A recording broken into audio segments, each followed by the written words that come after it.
Good morning from Starliner Mission Control in Houston. I am Steven Seisloff with Boeing Communications. And I'm Brandy Dean with NASA Public Affairs. It's December 22nd, 2019, and we think this will be a day to remember. Starliner comes home today to White Sands, New Mexico, as the first American human-rated capsule to land on land. The team here in the Flight Control Room at Mission Control Houston is getting ready for a go, no-go poll that will hopefully give a thumbs up for Starliner to perform a deorbit burn at 6:23 a.m. Central, setting her up for a landing at 6:57 a.m. Central. As with launch, we have teams in several locations today to cover the landing. Here in Houston, Starliner Mission Control, led by Flight Director Richard Jones, remains in command of the spacecraft. Starliner Flight Control teams have been working around the clock to get Starliner set up for a safe landing, and today is the day. And out in White Sands, New Mexico, the recovery teams are standing by. They're monitoring communication loops with Mission Control and getting ready to retrieve Starliner after it lands. This mission began in Florida with a brilliant liftoff from Cape Canaveral at 5:36 a.m. Central Time. On Friday, a issue developed with the orbital insertion burn, but Mission Control quickly got into a stable orbit.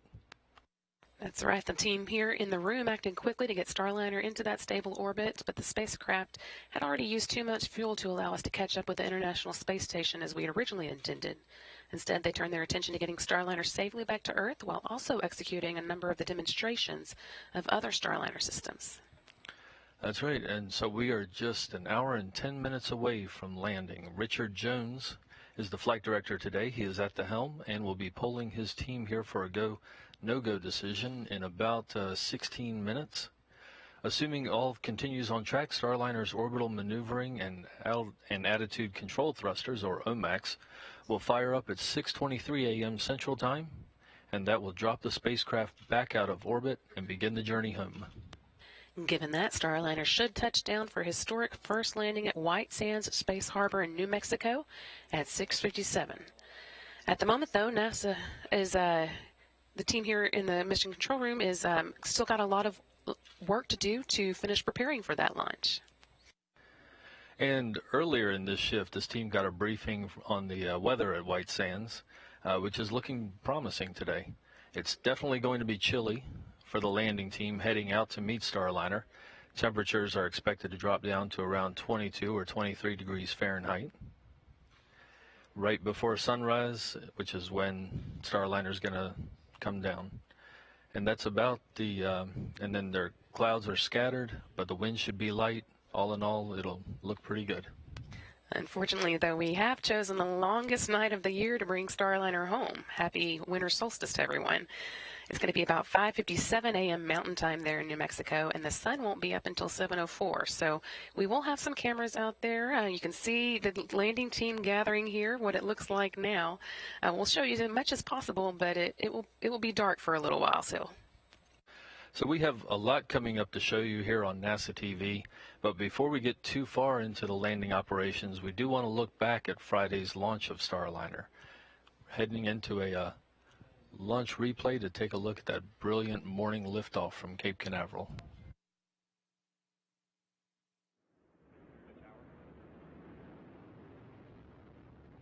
Now 10 seconds into flight.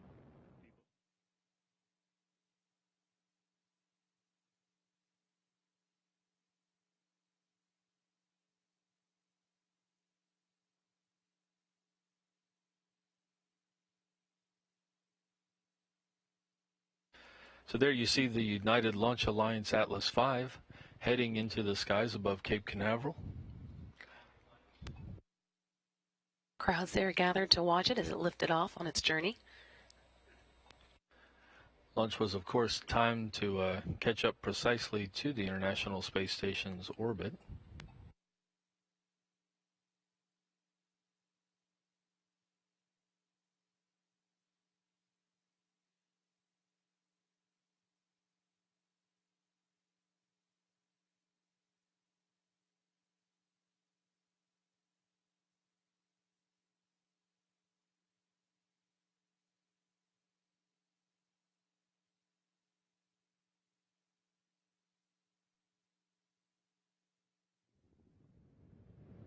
1 minute, 20 seconds into flight.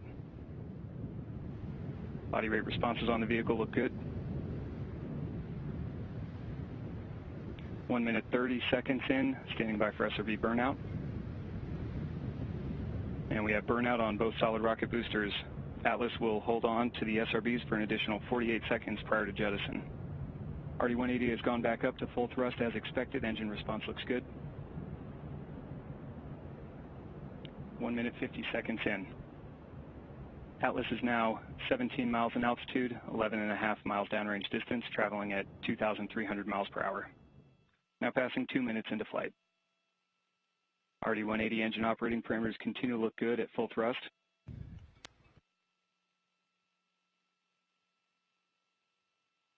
And at 2 minutes, 11 seconds into flight, the Atlas rocket now weighs just one.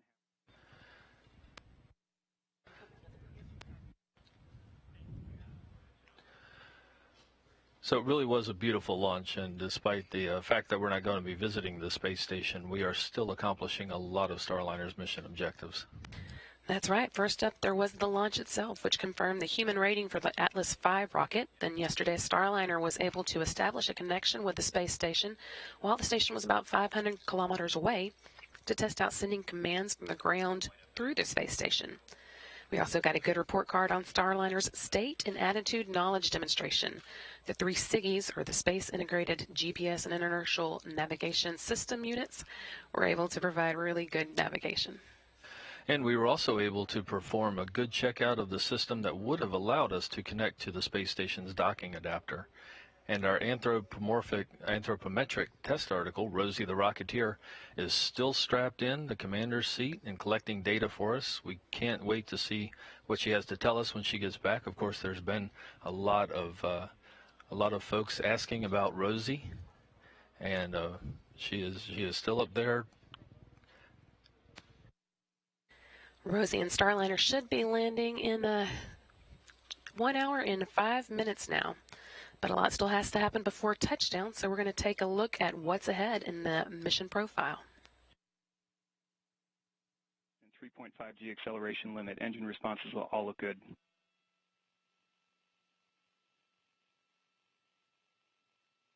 Three minutes, 55 seconds into flight.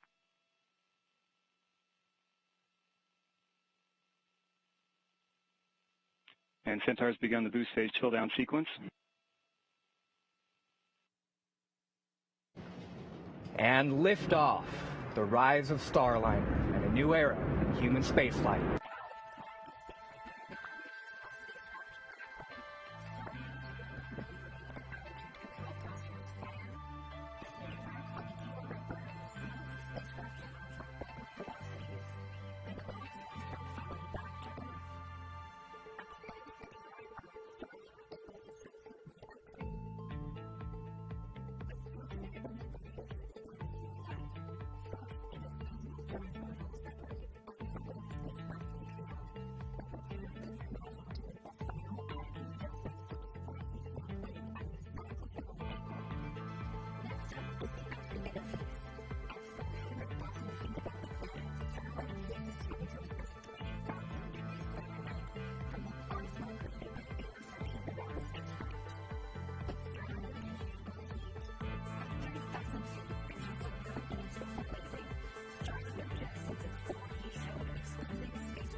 And Flight Director Richard Jones has given a go to commence the deorbit burn at the prescribed time.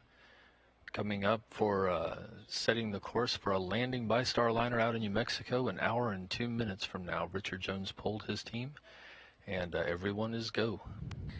That is pending one last bit of work that needs to be done on the propulsion officer's side, just making sure that manifold valve is open on the orbital maneuvering and attitude control system. That should happen about 10 minutes before the deorbit burn. So the first step in getting there, of course, and getting back to New Mexico is the deorbit burn, and that is coming up at 6:23 Eastern Time.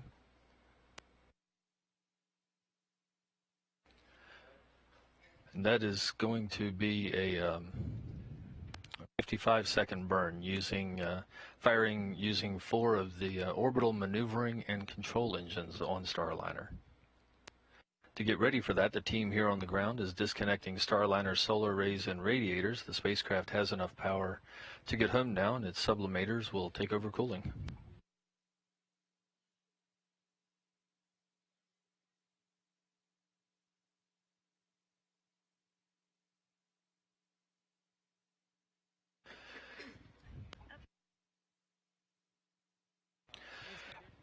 And as we promised, we have a number of teams around America taking part in today's landing operations. One of those teams is, of course, down at White Sands, New Mexico, at the landing site. And we're going out there now to Boeing's Josh Barrett and NASA's Dan Hewitt. Landings, I imagine this setup looks quite a lot different. How do you expect this to go? Yeah, it is vastly different. I mean, if you follow the International Space Station, we've been landing our astronauts in Kazakhstan in the Soyuz for several years now, and it's a lot of airborne assets. It's an extremely remote area, so there's no way to really drive on except in limited vehicles. One of the nice things about bringing landings like this back to America is we're much closer to cities, much better infrastructure, things like that. So it's great to see the convoy lined up. We've had a lot of exercises with the teams out here just over the last year or so as they've refined all of their procedures and everything to get ready for this landing. It's running like a well-oiled machine now. There's a bunch of different teams. Everybody's color-coded, so they all have their specific jobs, but it's great to see. Why don't we walk through some of the teams and what they're going to be doing today? Yeah, so let's start over here, Tim, why don't you follow me? So let's go up here. We'll kind of go line by line for the convoy. So we have our command vehicle up front here. That's where our recovery operations leader is and our recovery director. Those are the 2 guys who are really in charge of this whole operation, make sure the procedures go exactly as planned.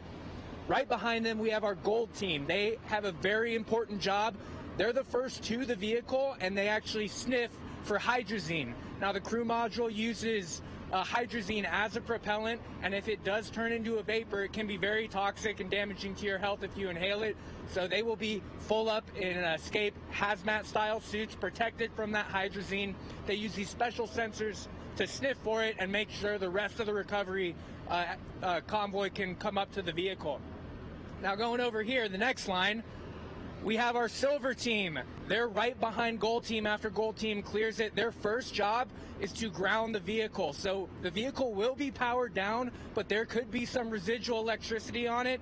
And so before anyone can touch the vehicle, they're actually going to ground the vehicle and discharge any electricity from it.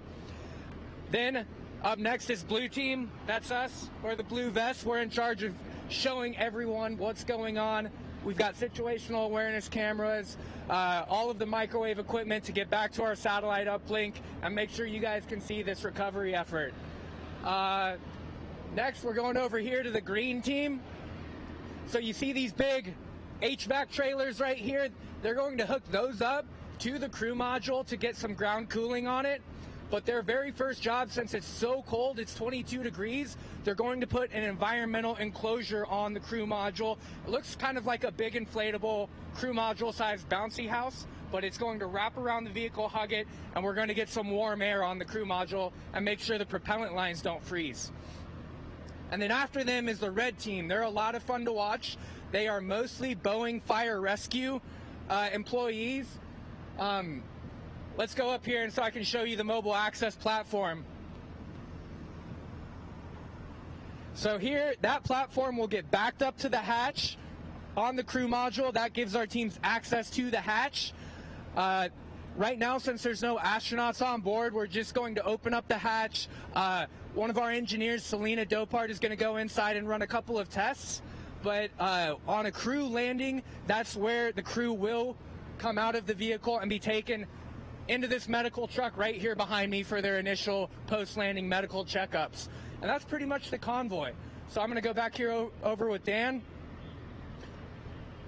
Yeah, thanks, Josh. Great walkthrough. And as you can tell, he's really wanting to keep moving because it is pretty cold out here for the teams today. We are on the blue team, and we are going to be bringing you guys a couple of different views, hopefully, of the capsule today. There's a bunch of assets out here, one of which is just about 100 yards or so away from us. There's some tracker cameras on one of the main trucks that drive out here, the MDTV, the MLCC. So we have our MDTV, that's Mobile Data and Tracking Vehicle. It's got 3 cameras on it. 2 of them are visible. One of them is infrared. And since it's so dark out, that's probably what we'll be relying on.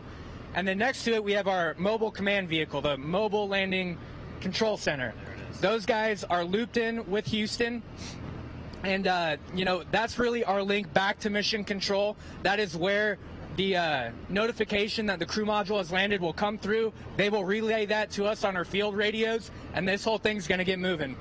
Yeah, and so in addition to those assets, we'll have a couple more ground track cameras that we'll be looking to bring views of Starliner coming down for. And once again, we're going to have a WB-57 in the air, hopefully getting some views of Starliner as it's doing that entry interface, so plunging through the Earth's atmosphere and then watching the parachutes come out, the heat shield jettison, a number of different things. So we are working to bring you all those views during the live coverage today. It is dark, so it's not going to be the prettiest picture, but we should have some great shots of Starliner coming down. And I do want to reiterate the teams we have trained. Actually, it was a couple months ago. We were right here at this very landing site, training in pitch black conditions. We were reporting at 1 a.m. It was quite a bit warmer. It was. We're ready for this here. The team's ready for it. We've been on site since 1 a.m. They are locked in and ready to execute and ready to recover the first American orbital capsule to land on land.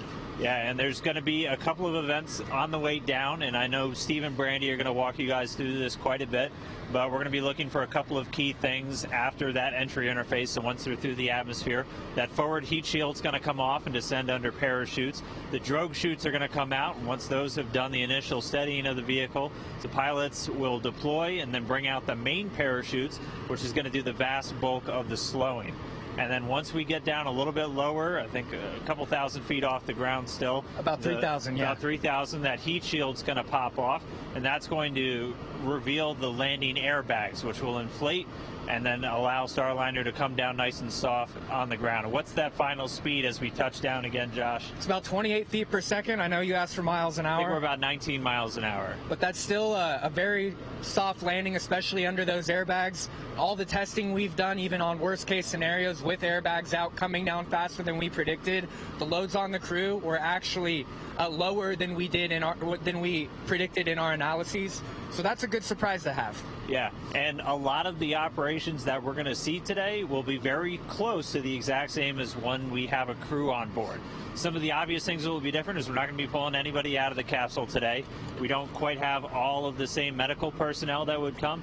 If you've ever seen a Soyuz landing, it's very common for the crew to come out, and then they always have a flight doctor with them, a flight surgeon. That's somebody who's assigned to a crew member before their flight, during flight, and after, just to provide that medical care.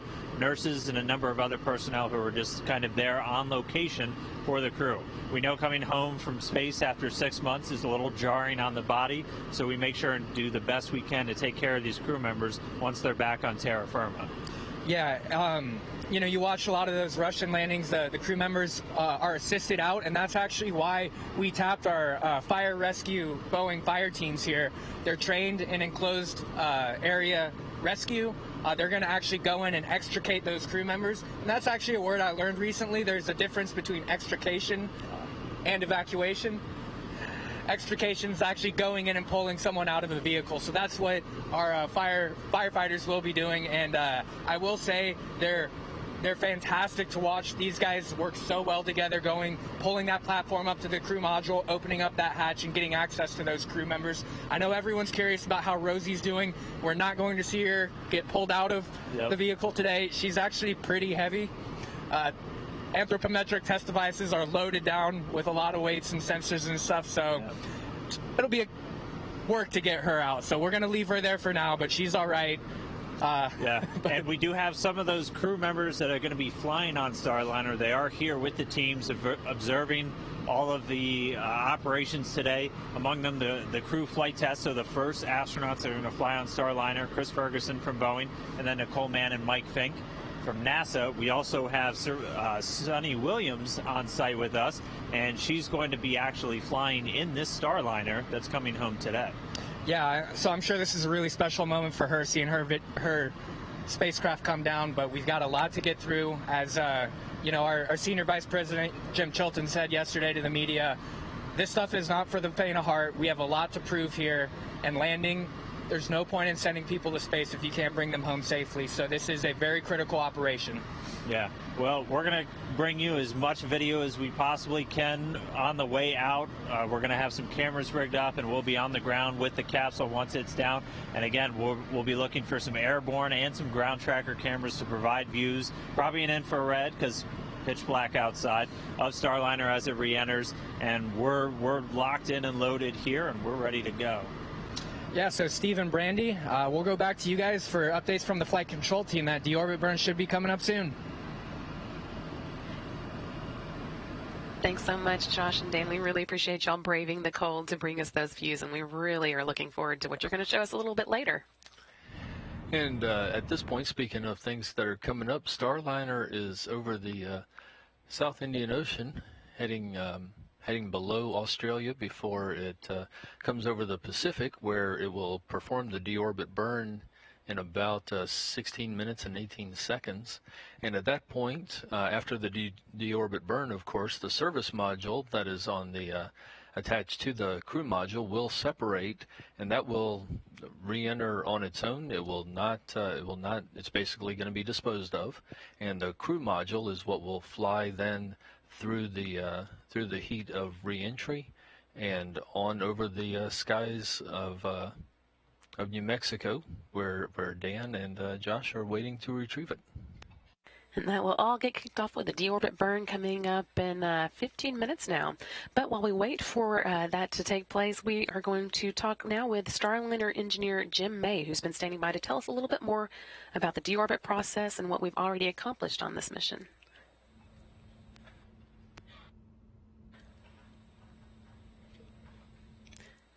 Responsibility on this program is making sure that the way we train is safe enough for us to fly.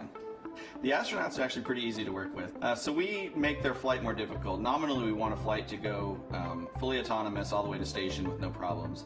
But in the event of an emergency, we have to train the crew to be able to react to those emergencies in a safely and timely manner.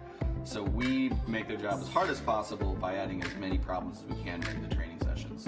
Chris Ferguson was my hiring manager. He was the first person I talked to on this program when I got started. And so making sure both your friend, your manager, your astronauts representing your country, making sure that they're safe is extremely important to me.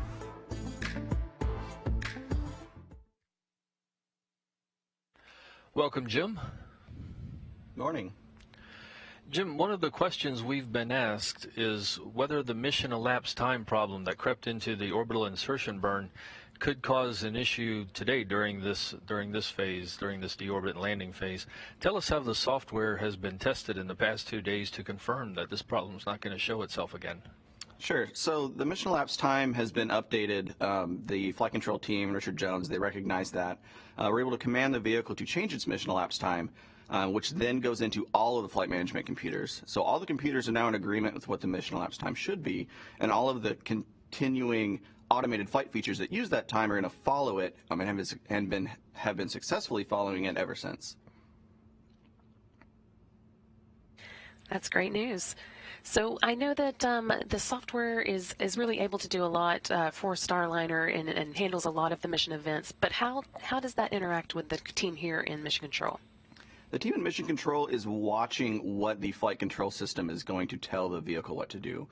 So there are parts of the spacecraft inside of the flight software that say, hey, this is where the vehicle needs to point, and this is where the vehicle is going to need to go to in the future in order to do things like deorbit or rendezvous and things of that nature. So the flight control team on the ground is looking at that data and maybe making updates to it should they be wanting to make any changes to the flight plan in the future. But the ground control team always knows where the vehicle is going to be pointed, where it's pointed now, and everything that it wants to do to remain on the flight plan as designed.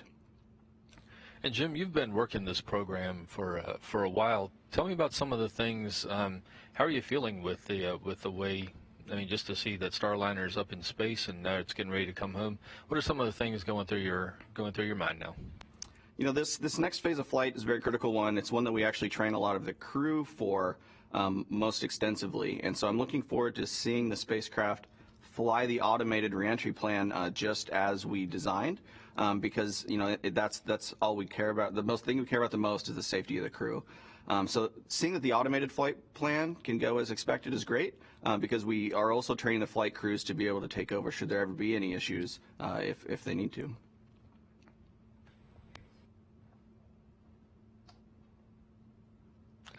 And Jim, when you look at some of the other aspects of this flight, you know, the brilliant launch yesterday, and how tough was it for the team to execute some of those demonstrations that were performed? Was that a problem at all, or did the spacecraft really perform the way it was supposed to?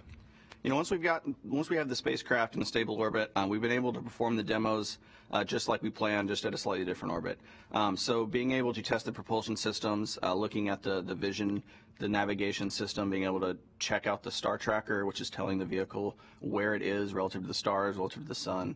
All of those things have been working just as planned, and the flight control team has been able to follow the flight plan for each of the demos exactly as we wanted to do it. So all the systems have been working nominally since then, and doing everything we need to do to check out the vehicle for crewed flight. And I guess coming up will be another big demonstration with Starliner making its way back to Earth. Exactly. Can you walk us through some of the events that we'll be seeing over the course of the deorbit and landing? Sure. So we're going to do a deorbit burn, which is going to take the Starliner at the altitude that it's at and lower the future altitude so it actually comes into the atmosphere. Where it comes into the atmosphere is a place called entry interface. Once the spacecraft enters the atmosphere, it is then going to start controlling itself by doing turns and firing its thrusters to keep the spacecraft coming down towards our preferred landing zone at White Sands. And so while the spacecraft is maneuvering, it can change how far left or right it's going to go. It can change how far or how close it's going to come down on the ground. And all of those things that are going to be done by the automated flight system. Once we have come through the atmosphere and slowed ourselves down enough, we're actually going to fire some drogue parachutes to slow the vehicle down. From there, we'll pop out the heat shield, pull out the airbags, and then we'll pull out the main parachutes to come down on a nice soft landing in White Sands. And Jim, you know, we had the early difficulty with the mission elapsed timer, and it's really all the teams have been working very hard since then, and of course, none of the past couple of days have been, the teams have been working the whole time. Give us a little bit more insight. We touched on this earlier, but give us a little bit more insight into what that evaluation process has been, and you know, y'all are dealing with a lower orbit than expected, but it is still something that is manageable. Am I understanding that correctly? Correct. So Starliner is designed to fly anywhere in low Earth orbit. So the fact that we are at a slightly lower than planned orbit does not mean the vehicle can't perform like a spacecraft that can fly automated and on its own. So the processes we've been going through work the exact same way as if we were at a slightly higher orbit. It just that we have we go around the Earth a little bit faster because our altitude is a little bit lower. But the teams have been able to operate the spacecraft using the exact same commanding, the exact same plan for the order of things that they're going to do than they would have done for the normal mission profile. And I guess it will have just a little bit shorter journey. Normally it takes about, 45 minutes for Starliner to get down after its deorbit burn, but it's a little closer to 30 this time? That's correct. That just has to do with how long it takes from the deorbit burn for the altitude to slowly come down, because our trajectory is no longer a circular trajectory around the Earth. It's going to be coming down in a lower path. And we can see from our monitors here in Mission Control that Starliner is going through the orientation steps ahead of this deorbit burn. It's coming up in just a few minutes. Jim, you're watching this. You're watching this closely. What are you thinking so far?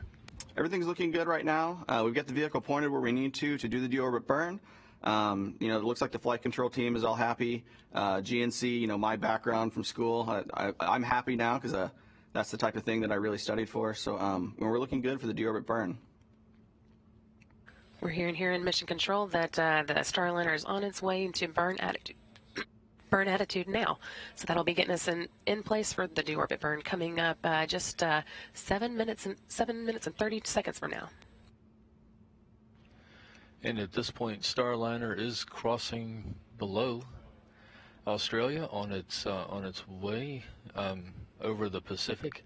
It is going to fly back on what is called an ascending node, which basically means it's coming up from south to north on this pass, going over Baja California and then over New Mexico on its way to White Sands.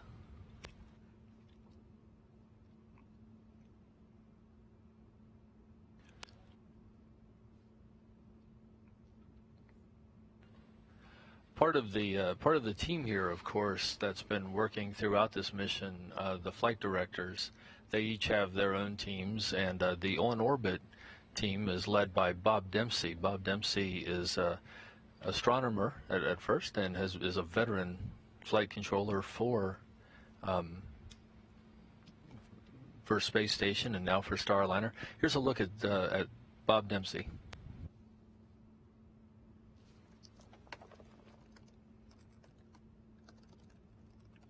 That NASA was doing, space shuttle, probes around Jupiter, stuff like that. But when I came here and became a flight director, I realized it's not the technology, it's the people. My call sign, and therefore my team name, is Galileo Flight. That's an homage to the fact that I'm by training an astronomer, so I had that heritage coming in here, always interested in exploring. When the chief of the flight director's office called me, I was very surprised. Of course, I'd applied and hoped to be selected, but I really thought the odds were pretty limited because it's a small contingent of people. In fact, there's been less flight directors than astronauts in the history of NASA.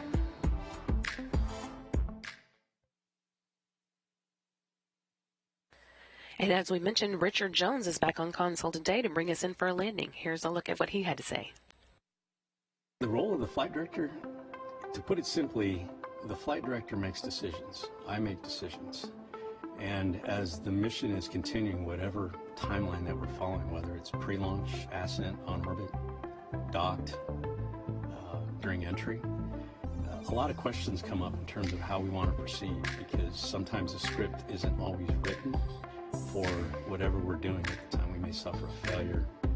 We may have to react to different priorities, whatever is changing. And so the flight director's role is to take all of that information in, and all of the systems information, the human element, if astronauts are on that vehicle, and make a decision on how to proceed or not to proceed. Sometimes the answer is not to go forward with something. So it's really just about decision making.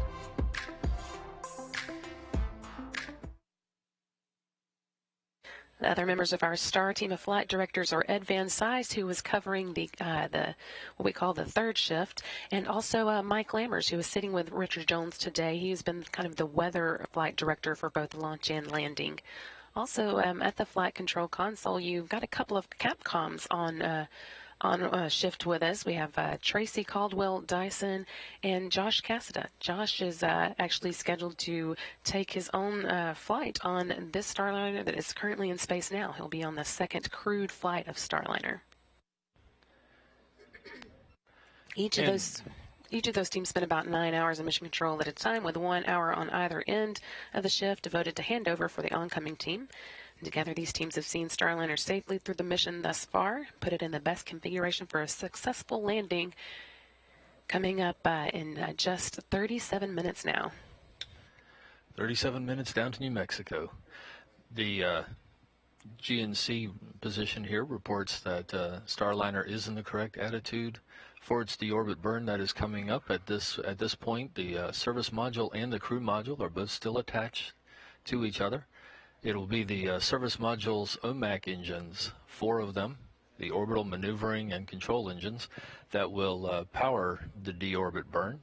They are each 1,500-pound class thrusters, meaning that this 55-second burn will be about 6,000 pounds of thrust. That will slow Starliner from its current orbital velocity and let it fall into the atmosphere and ultimately fly to New Mexico and touch down in White Sands. Those OMACs are just about done with their duty for this mission, but they will also help us move the service module away from the crew module once the 2 of them disconnect after the deorbit burn.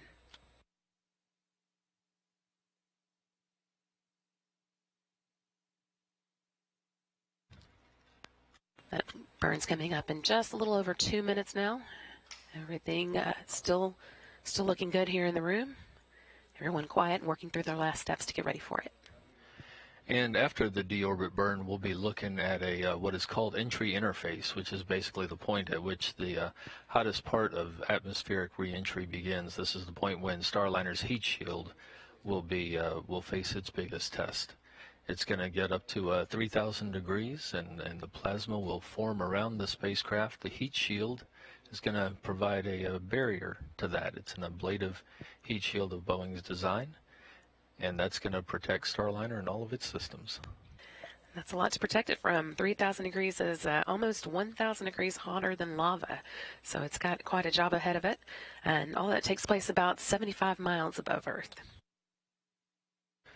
So we are about 1 minute 13 seconds away from the deorbit burn here. Watching, this will be Starliner's 33rd orbit of the Earth that this return is happening on.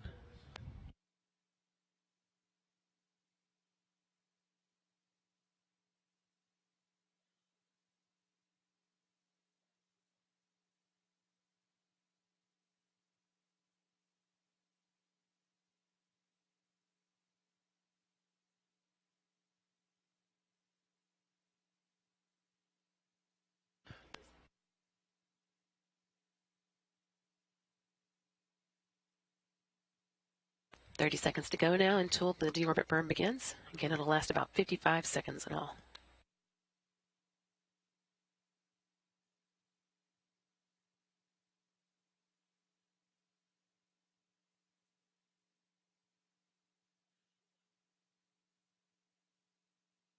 Ten seconds to deorbit burn. 8, 7, 6, 5, 4, 3, 2, 1.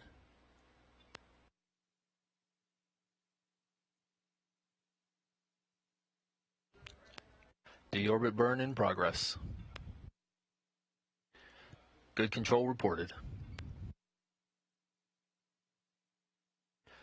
4 OMAC thrusters firing for about 55 seconds to slow Starliner down to begin its return to Earth. All looking good thus far.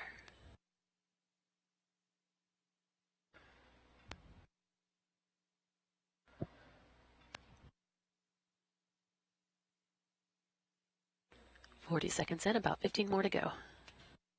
Starliner, we can see, is maintaining its attitude. OMAC thrusters are firing. Smaller RCS thrusters are keeping the spacecraft in its position.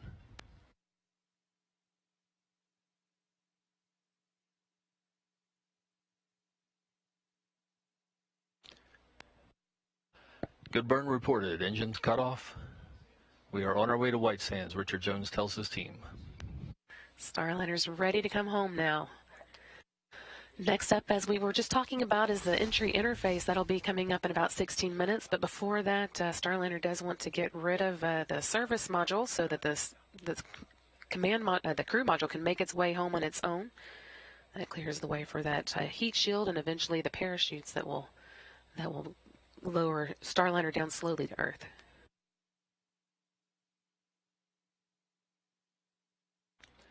So Starliner is on a path coming home now. Its speed is dropping, and we will soon be jettisoning the service module as noted, but we are definitely on the way home to White Sands. Moving into attitude to get rid of the service module now.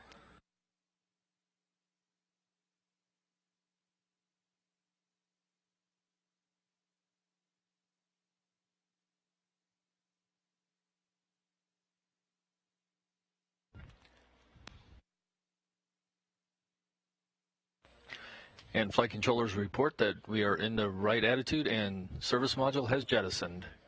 Crew module is flying on its own. Service module will be disposed of while it re-enters over the Pacific. While the crew module continues on a flight path to White Sands, New Mexico, where our Boeing and NASA teams are waiting to recover. Right now it's up to the reaction control system on the crew module to flip the crew module back around, get its heat shield pointing into what will soon become a very hot spot. Make sure it's ready for re-entry.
At Starliner Mission Control in Houston, we continue to monitor the progress of Starliner as it flies back to White Sands, New Mexico. All systems are looking just like they're supposed to. Everything is looking good.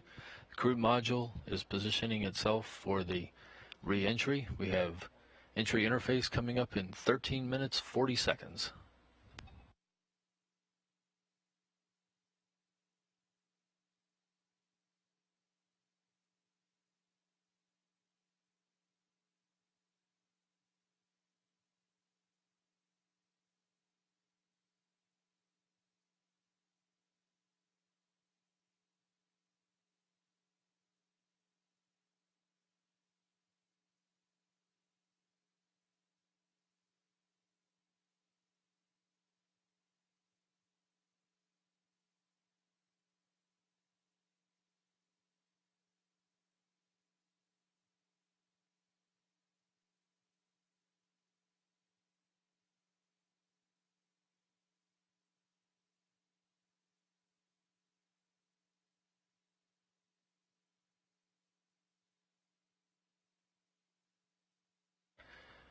And another Starliner engineer joining us this morning is Tori Wills Pedrati. You might remember from our launch coverage a couple days ago. Tori is an expert on the heat shield of Starliner and many of the other systems. Tori, what are you thinking? What are you thinking right now as we proceed towards this reentry with Starliner in a good attitude and heading over the Pacific on the way to White Sands? So thanks, Steve. This is a really exciting morning, right, for Starliner to be able to show not only a good SM separation, but also a good attitude coming down into White Sands. So this is just a really good place to be in for the vehicle, and it's going to be upcoming here soon that we're going to get to test the heat shield.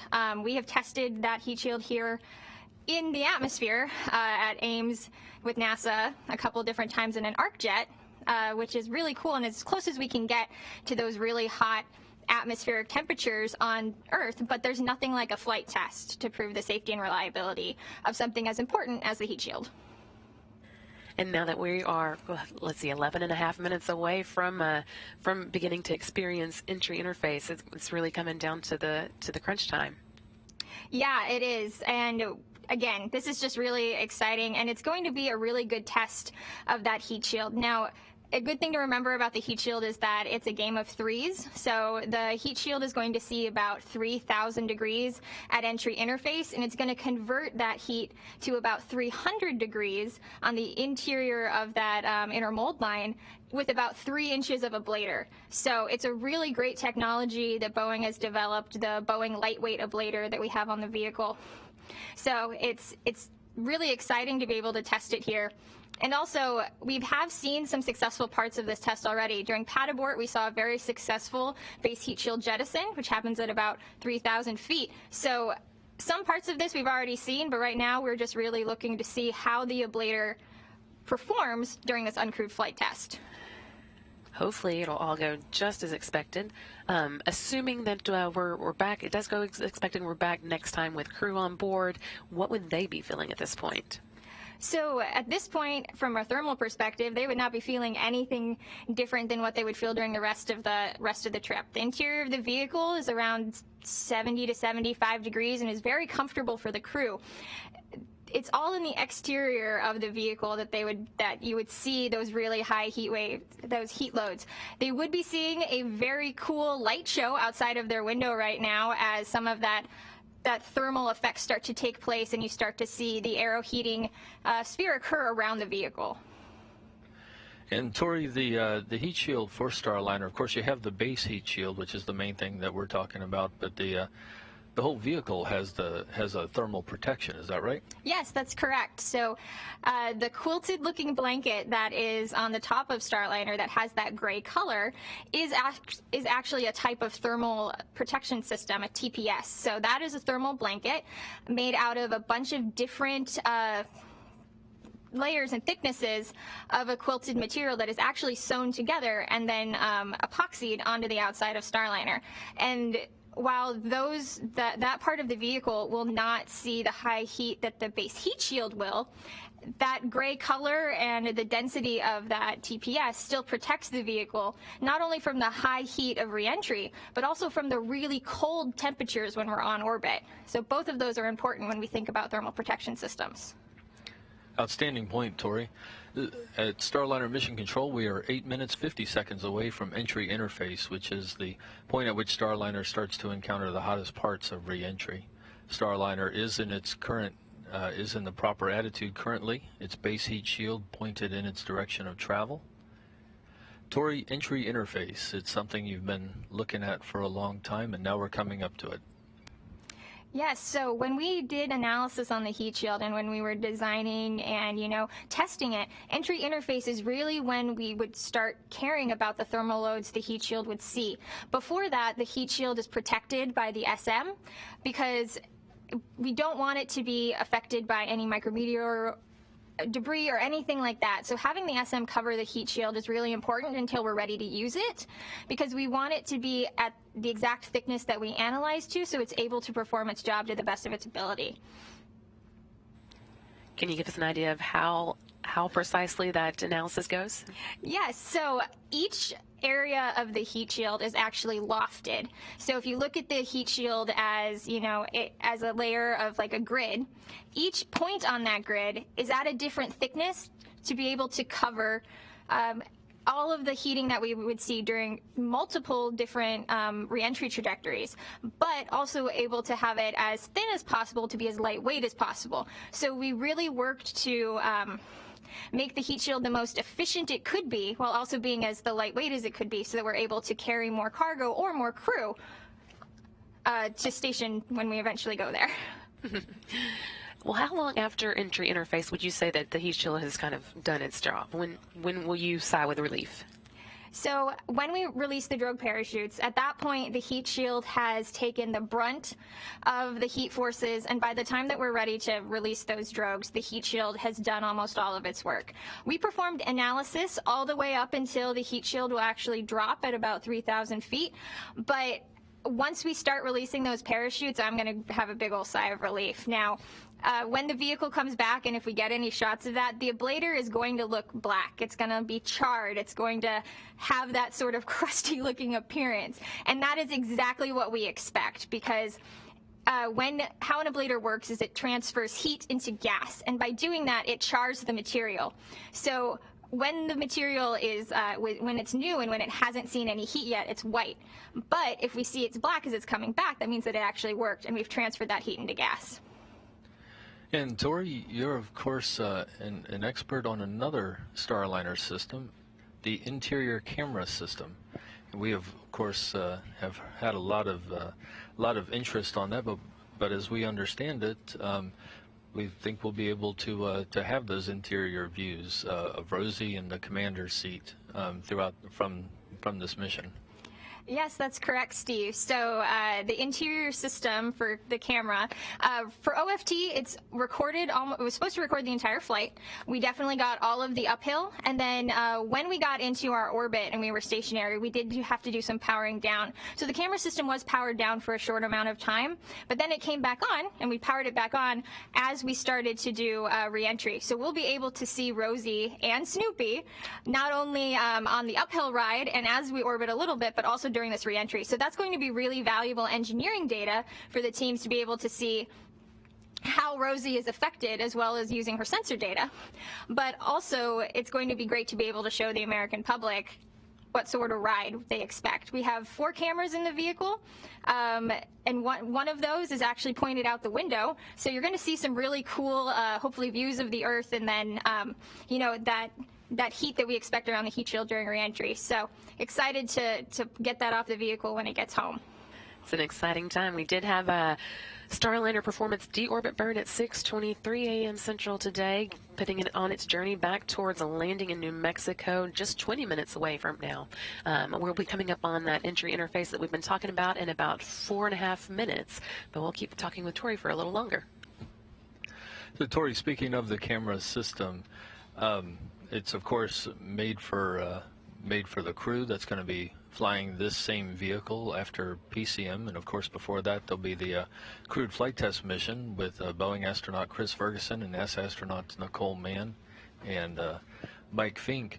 What are some of the models that you followed before for really what the crew wants to show, what's important to them to be seen? So we designed this camera system extensively working with Chris Ferguson and making sure that he was comfortable with the views and also with how close and up close and personal we would be inside the crew cabin. So that sort of data that we're going to be able to get from 4 different camera views on the interior of the Starliner is going to be really valuable to training astronauts in how to use our systems down the road, and also to sharing the Starliner story with the public. Now, for CFT, we're going to have some enhanced capability.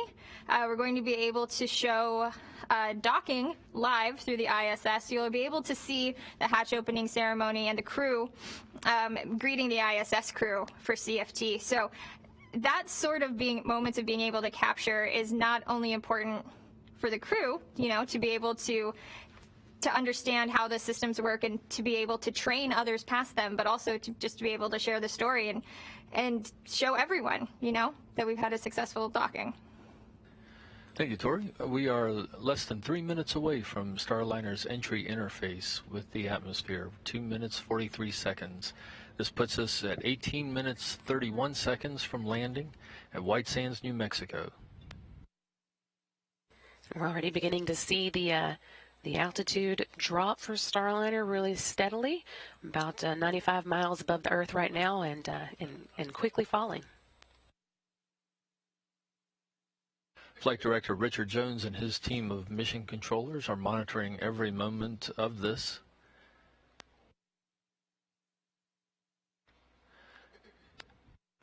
Currently, Starliner reports 147,000 feet. moving under the Mach 25 orbital velocity, currently 24.6 Mach.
And at Starliner Mission Control in Houston, we are 40 seconds.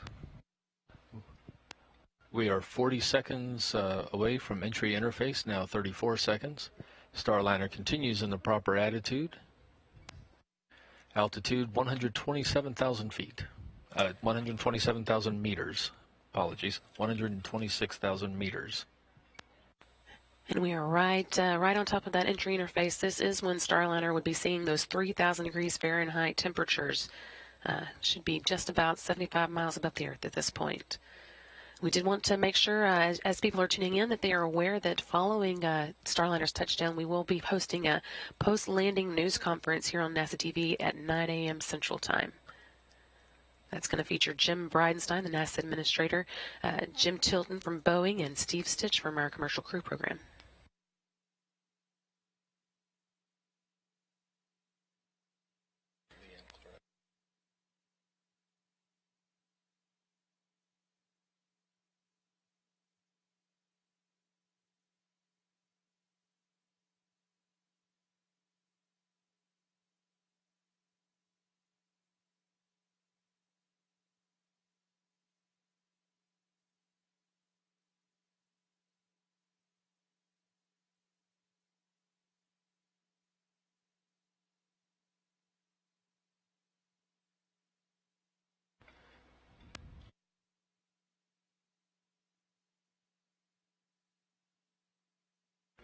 And Starliner is a minute into entry interface, into that phase of maximum heating during this re-entry back over the Pacific.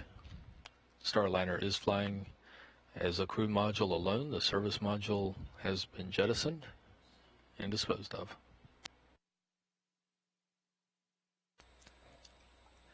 Altitude 104,000 meters.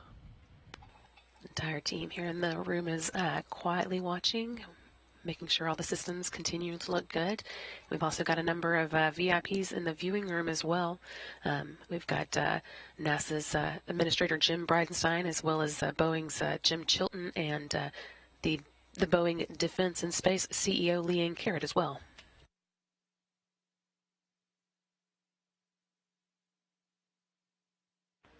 And we are seeing now on the landing track here in Mission Control as Starliner moves over the Pacific.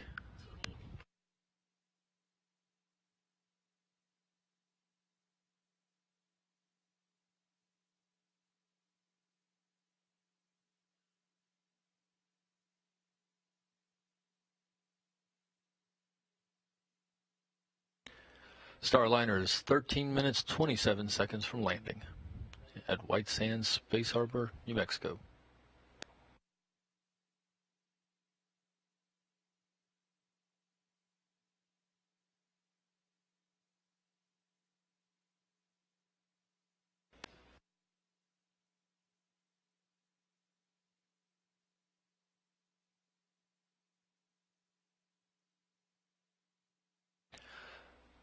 Starliner is entering the expected blackout region when the plasma forms over the spacecraft and the antennas cannot adequately communicate with the overhead satellites. Currently 51 miles above the Earth, still heading in, making its way through that entry interface, about 3 minutes into it at this point. The next milestone we'll be looking for is the forward heat shield jettison. That should be coming up in less than 10 minutes now. Controllers report good attitude, good roll to the to position it needs to be in.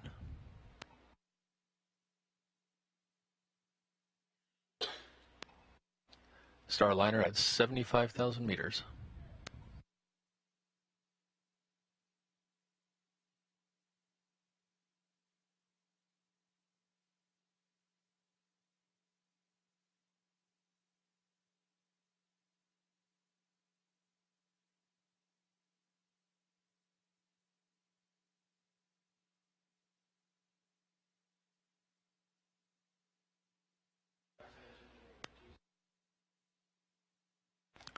Starliner moving through Earth's atmosphere, going through the entry phase. 11 minutes, 30 seconds to landing at White Sands, where a team of specialists are waiting to recover the vehicle. This vehicle will be reused after this mission. It'll be taken to the Starliner factory in Florida and refurbished, and then flown on the first operational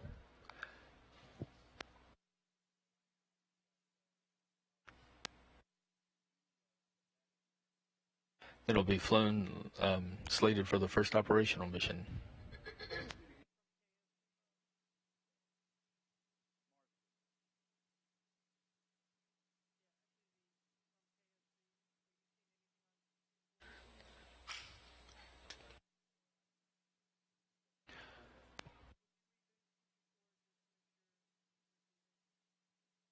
Five minutes into entry interface, we are now 10 minutes, 34 seconds before landing at White Sands, New Mexico. Starliner's controllers report the spacecraft is in good attitude.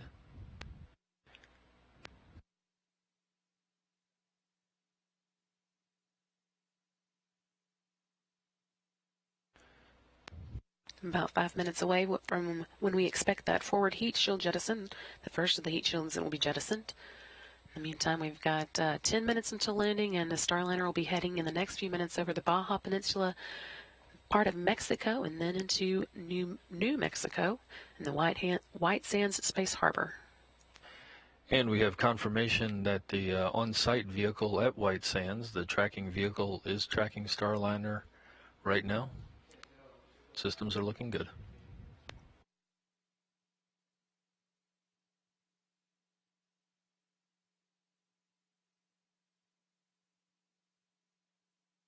Nine minutes, 30 seconds to landing.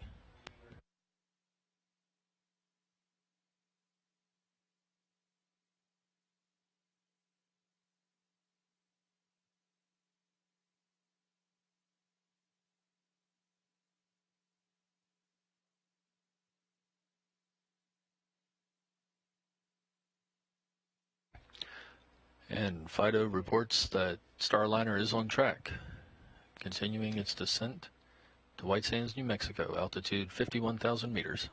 That's about 32 miles above Mexico at the moment.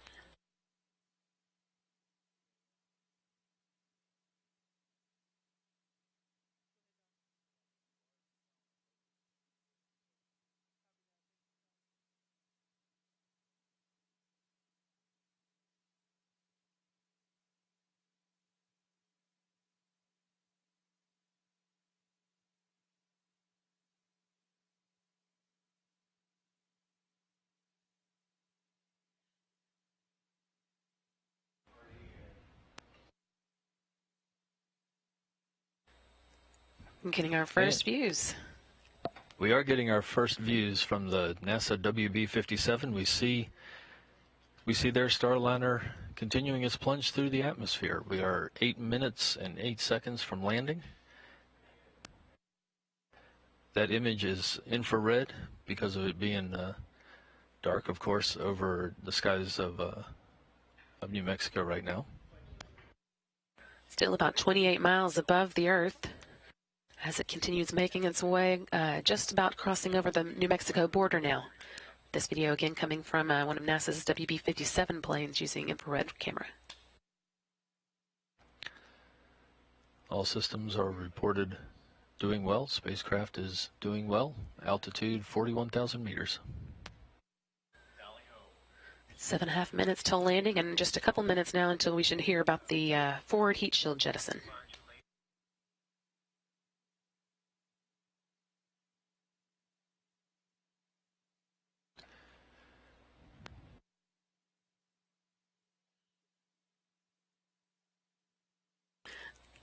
Great view here. Can't see much since it's dark, but it's good to know that Starliner is on its way home, and this is actually a little better than I was hoping, considering that it's in the middle of the night in New Mexico. Very good to see this. Very good to see this. Everything is looking, that image is exactly what we expect. The thermal protection system on Starliner, of course, protecting the spacecraft from the heat of entry. Slowing speed down, now Mach 3.5. Of course, orbital velocity is Mach 25, so that gives you an idea of the velocity change. Now 17 miles above New Mexico.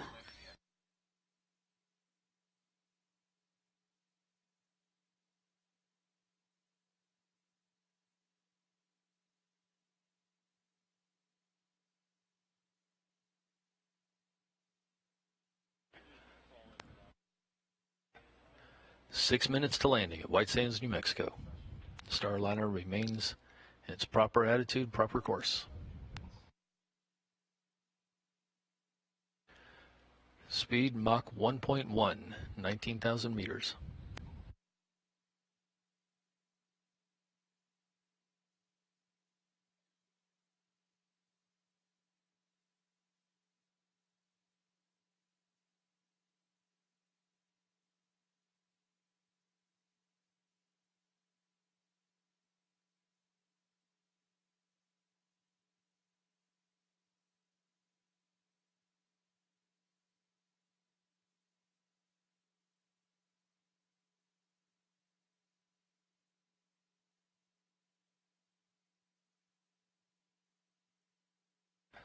Landing recovery team has visual on Starliner as it comes down.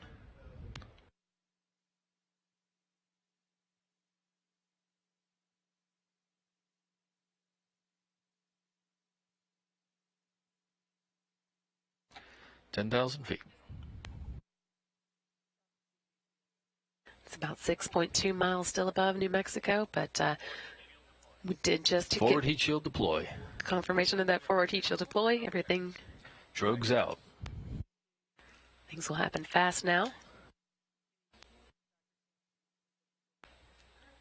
The drogues will start stabilizing the Starliner and slowing it down before the main heat shields deploy after it. Main parachutes, rather, not heat shield. Vehicle is slowing rapidly. Mach 0.2.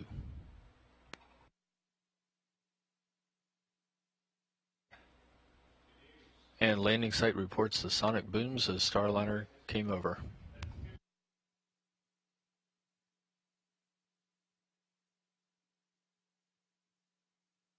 And we can see on that image the two pilot chutes, the two drogue chutes.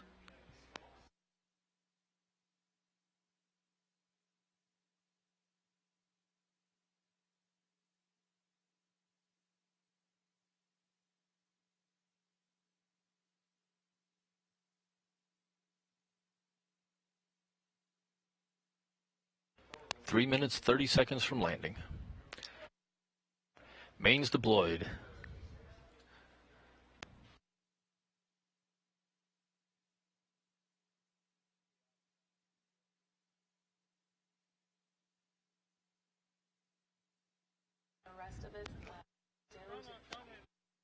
And we see three main chutes. Three main chutes. Billowing up, we have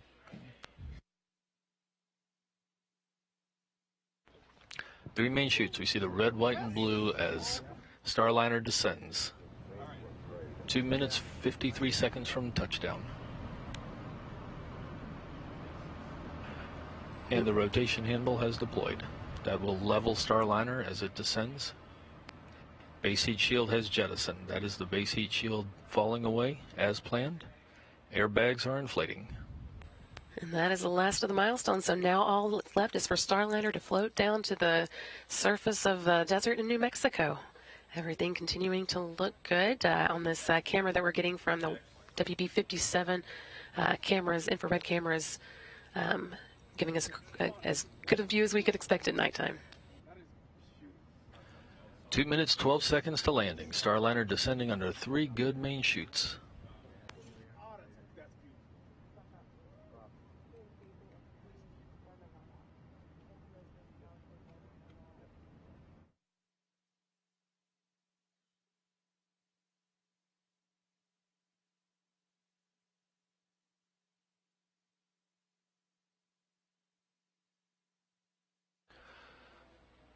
All 6 airbags are confirmed to have deployed, and they are fully inflated as Starliner descends to the desert down in White Sands. Just about 800 meters left to go. It's less than half a mile. Great imagery there of it descending.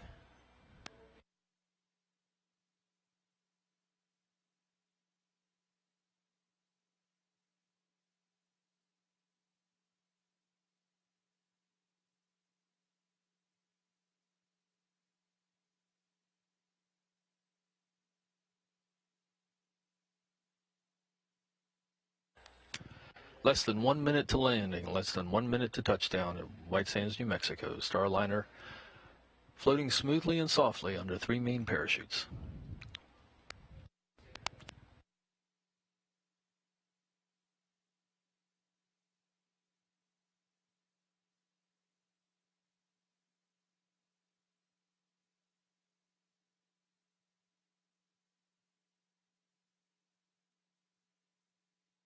Just 300 meters left to go. That's 984 feet. Very close now. 20 seconds. 20 seconds to landing the first Starliner flight test vehicle.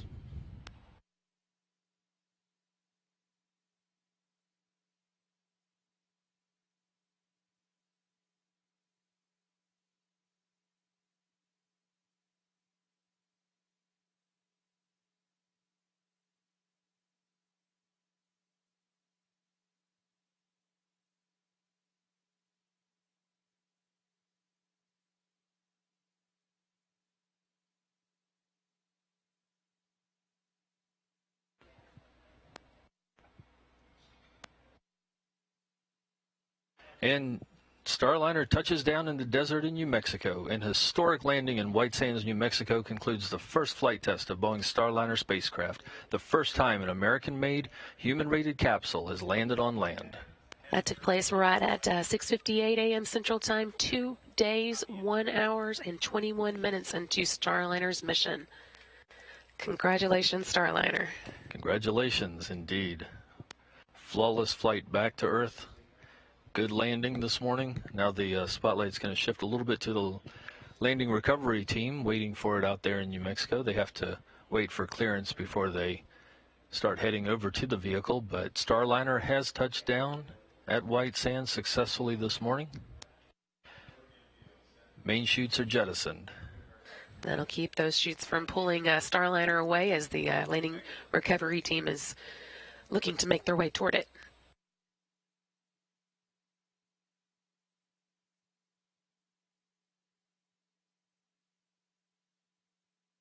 Once again, today's landing time was 6:58 a.m. Central Time or 5:58 a.m. Mountain Time local for Starliner. That again was 2 days, 1 hour, and 21 minutes into Starliner's historic orbital flight test. And Starliner systems have switched to ground mode. Right now, that means the vehicle is taking the steps it needs. Mission Control remains in command of the vehicle. We will soon see the landing recovery team head out. And we're going now to Boeing's Josh Barrett out with the landing recovery team. Josh, it was a beautiful landing from here. I can only imagine how it is from there. Steve, it was a beautiful landing from here. We had a spotlight on the ground. We could actually see some of those ordnance fires up in the upper atmosphere when that forward heat shield was deploying. We could see the strobing light on the vehicle all the way down, and then when those parachutes deployed in the spotlight, it looked almost ghostly as it drifted down and touched down at 5:58 here. As you can see, we are moving in the convoy right now.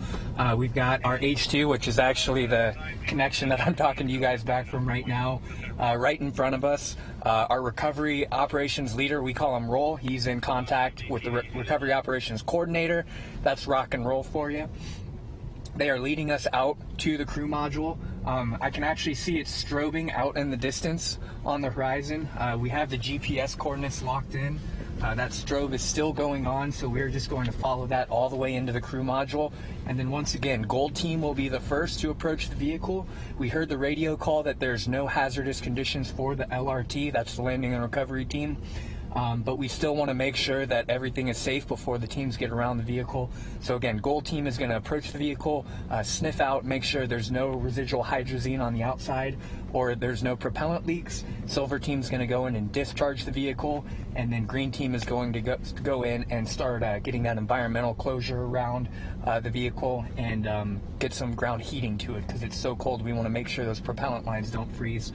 And then the red team moves in, gets access to the hatch, and then I think we'll probably wrap up this broadcast right around hatch closer. When there's crew members in there, obviously we'll stick around until everybody's out, but you know, today getting that hatch open and getting access to the interior is really the final big milestone for the landing and recovery team.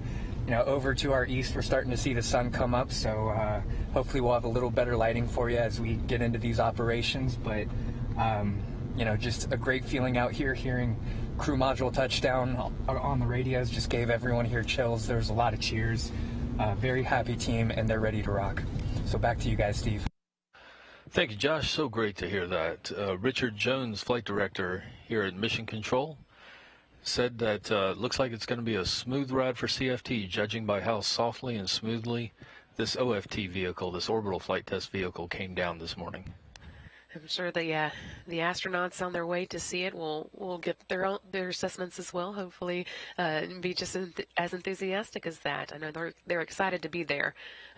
Just a reminder, we've got a lot of work left for this team here in the room, but in just a little while we will be going to a post-landing news conference. That's going to be at 9 a.m. Central Time. So we've still got a couple of hours to follow along with Starliner activities here on the ground.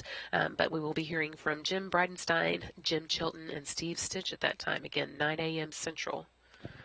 And also the landing team there in New Mexico, there in White Sands, reports that, quote, we hit the bullseye. So Starliner came down exactly where it was supposed to, right at White Sands, right where it needed to be. It was a spectacular entry this morning, and of course, remarkable images coming down as it.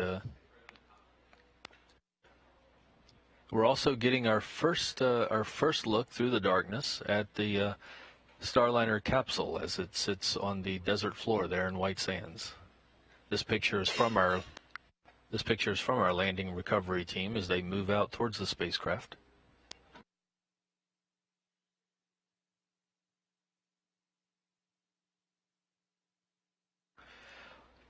And you heard a little bit earlier from two of our Starliner engineers, Jim May and Tori Wills-Pedrati.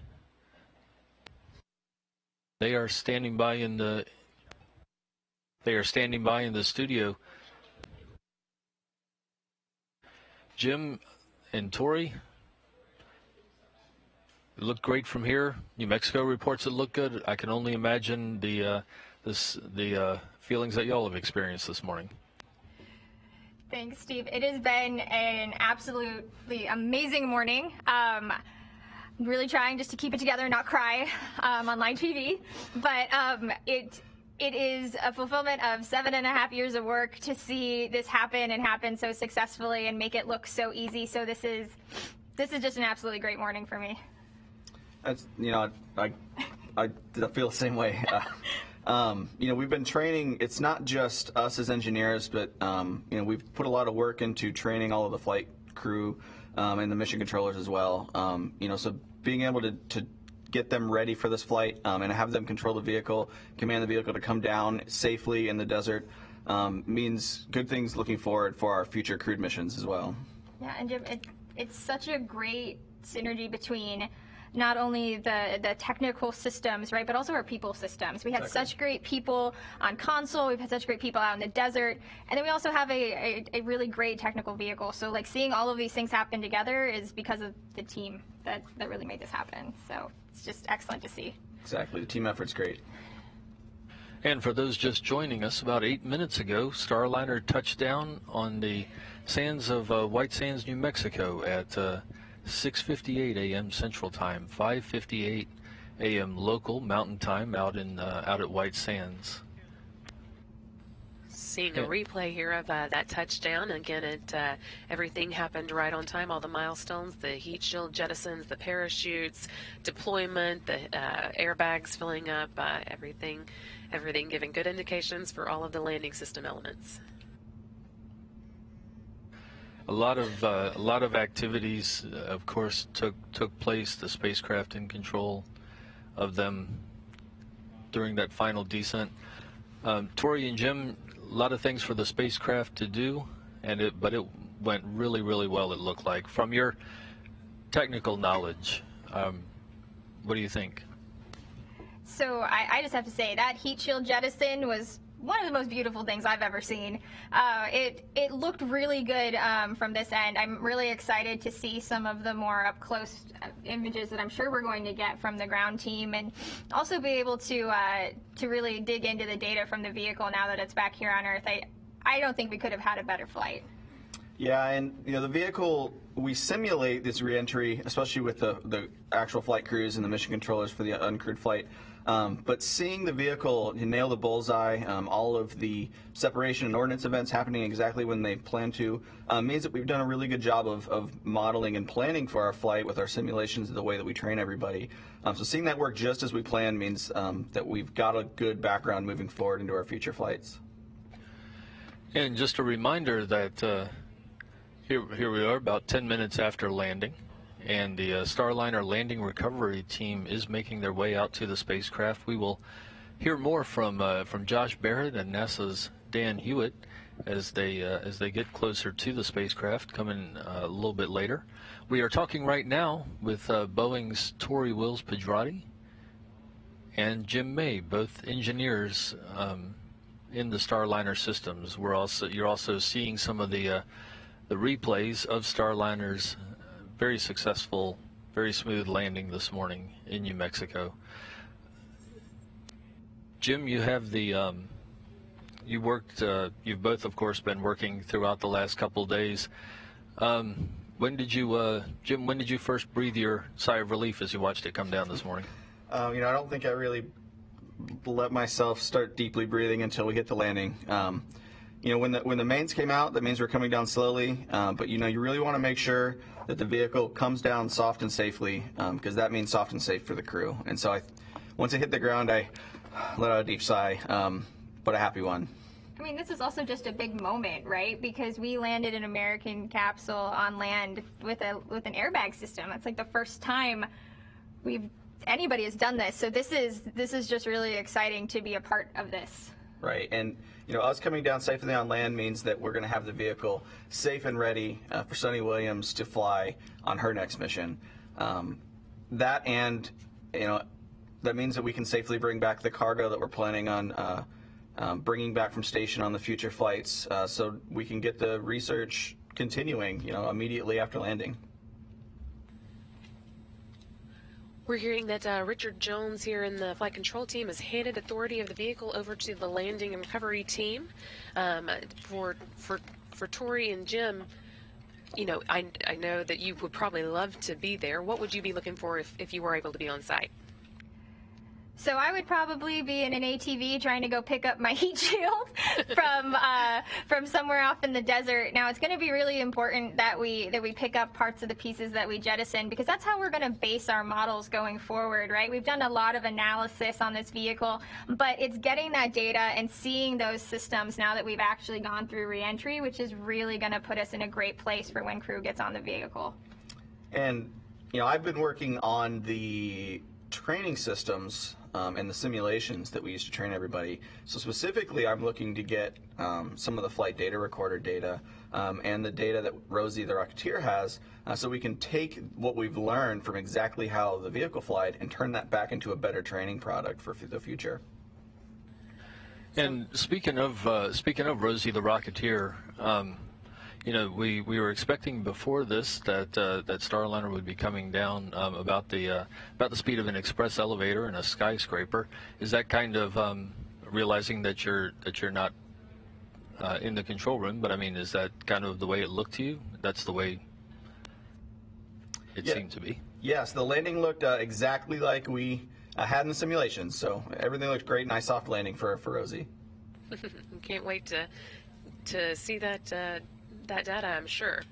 Looks like we're starting to get some clearer pictures out at the landing site as the teams move in. Again, we've just landed in New Mexico about 13 minutes ago, 6:58 a.m. Central. For those who might just be joining, you missed a lot of the good stuff, but we still got a little bit to show you.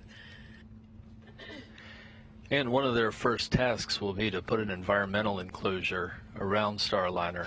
We can see the images there. That's the infrared views of the landing recovery team convoy of vehicles heading out to meet Starliner.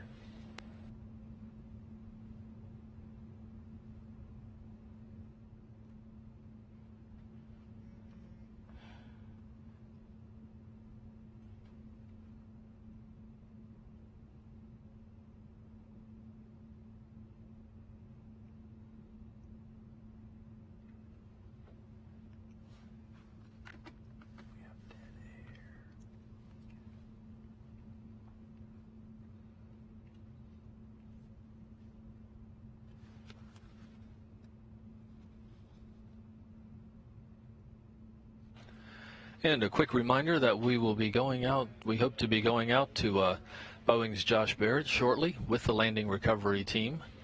He's in that convoy of vehicles. He is part of the blue team, as they're known. They're divided into different teams of specialists depending on their tasks for Starliner recovery.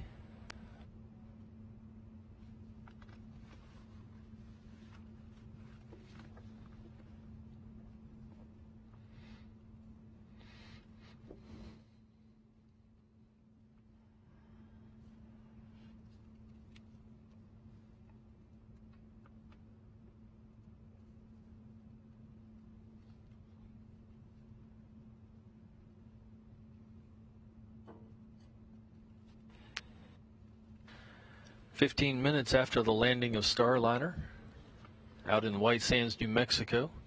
Starliner landed after 33 orbits of the Earth. Copy that. They're coming back to us. Okay. During that time, it was able to check off a number of mission objectives, although it didn't quite make it to the International Space Station. It was able to prove out some of the not only the launch on the Atlas V rocket, and of course all the landing systems that we saw in action today, but a number of the systems that would be useful during future rendezvous with the space station. A number of the navigation system demonstrations were accomplished. Mission controllers, of course, executed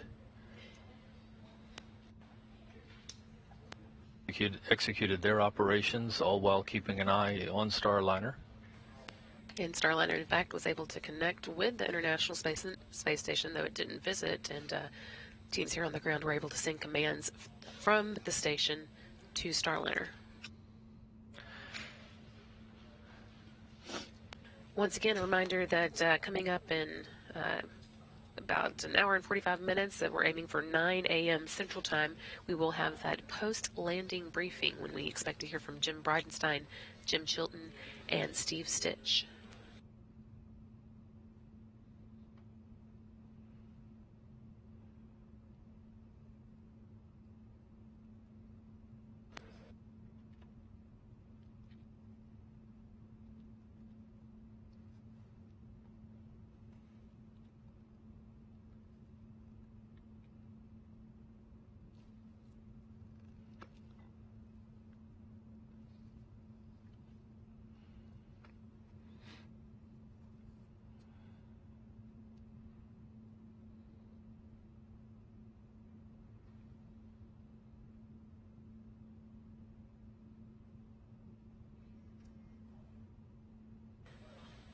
Here in Mission Control, Houston, we've got a number of special guests coming in to say hi who have been watching from the viewing room, including NASA Administrator Jim Bridenstine, the Johnson Space Center Director Mark Geyer. We're starting at high fives here, lots of excitement and smiles. And this all follows a lot of work by a lot of folks.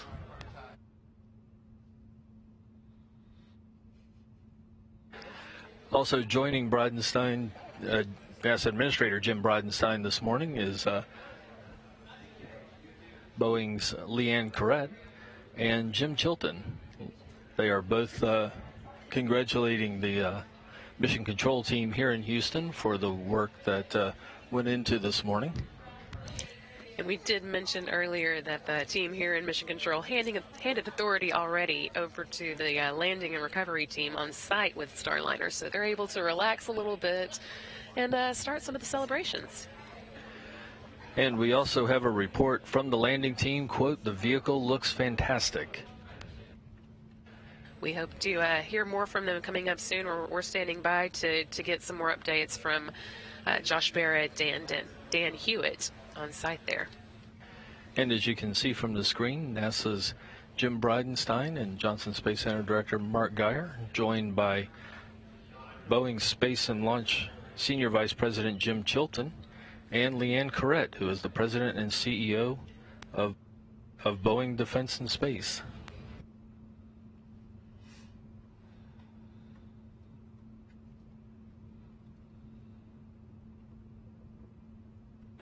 Both Bridenstine Boeing and Chilton will be joining us again for that post-landing news conference that's coming up at 9 a.m. Central Time, and they'll also be joined by Steve Stitch, who is the Deputy Director of the Commercial Crew Program for NASA.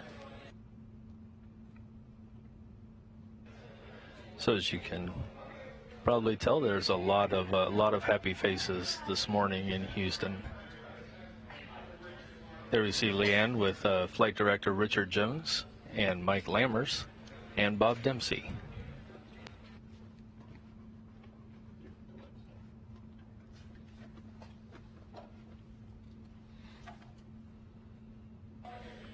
More team members continuing to pile into the room. I don't think the congrats are going to stop anytime soon. It's been 20 minutes now since Starliner landed in New Mexico. That took place again at 6:58 a.m. Central Time, or 5:58 a.m. Mountain there in New Mexico. And took place at 7:58 Eastern Time there at the launch site.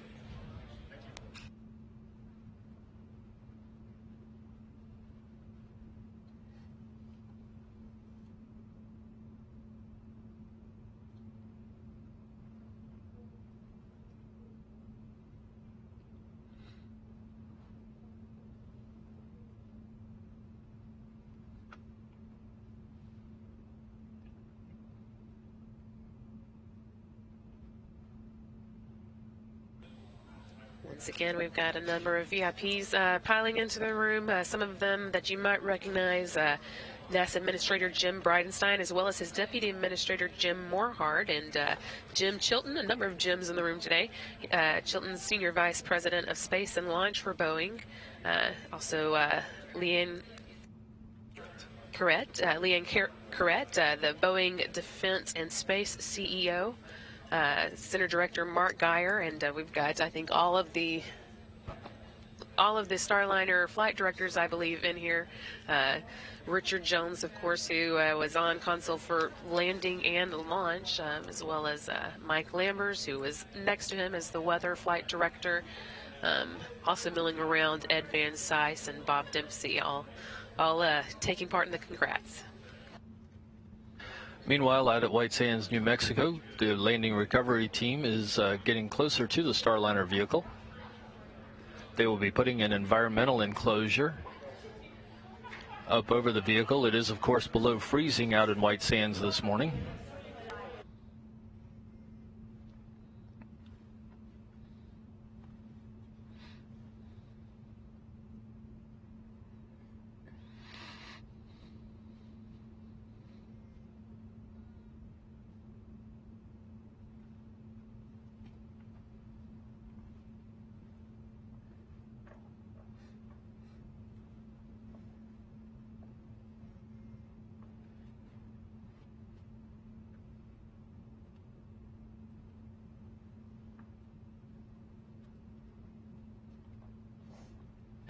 And we are seeing some imagery, some regular imagery coming from White Sands, New Mexico here in the control room.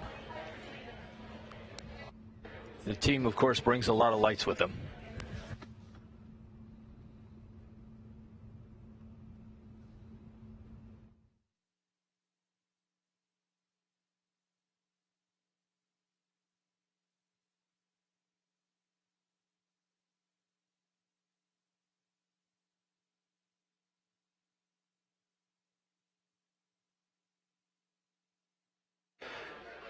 And we are hoping to reconnect with the blue team, part of the landing recovery team.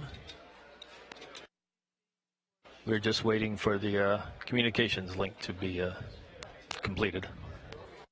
Starliner is in very good shape, landed 23, almost 24 minutes ago. White Sands, New Mexico.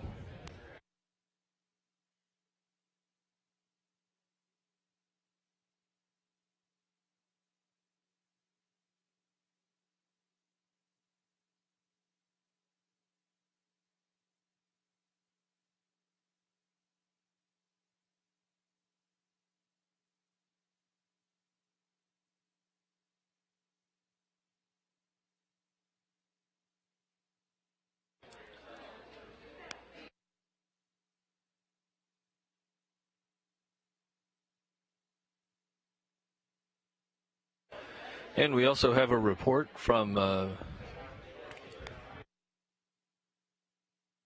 landing zone confirming that all the parachutes detached after landing to prevent the parachutes from pulling the vehicle over in high winds. The vehicle is looking good, is also the report, and the landing went very smoothly today. I think the team will be very pleased with the way today's deorbit and landing went. I want to sneak in another reminder of our upcoming post-landing news conference. That'll be at 9 a.m. Central Time. That's what we're targeting. Media who are interested in taking part in the news conference can call the Johnson Space Center newsroom. That number is 281-483-5111. Again, call the Johnson Space Center newsroom to take part, for media, to take part in that news conference coming up at 9 a.m. Central Time. Again, it'll feature Jim Bridenstine, Jim Chilton, and Steve Stitch. And we are now getting some new views from the landing side. Great view of Starliner there. You can see the detail of the side hatch, the colors outlining the different parts of the spacecraft.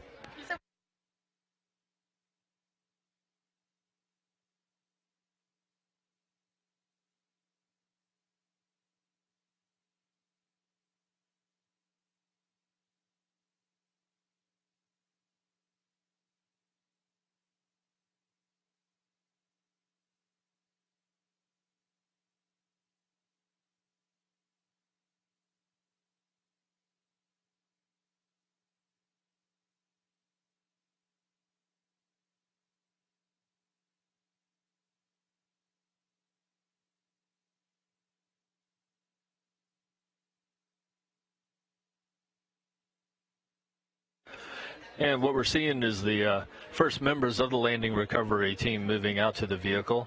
They are just making sure that the atmosphere, that the environment is safe around Starliner. Starliner, of course, comes back through the atmosphere with the maneuvering fuel. It jettisons quite a bit of it on the way down, but they do need to confirm before the whole teams get there that the environment is safe for the landing recovery team.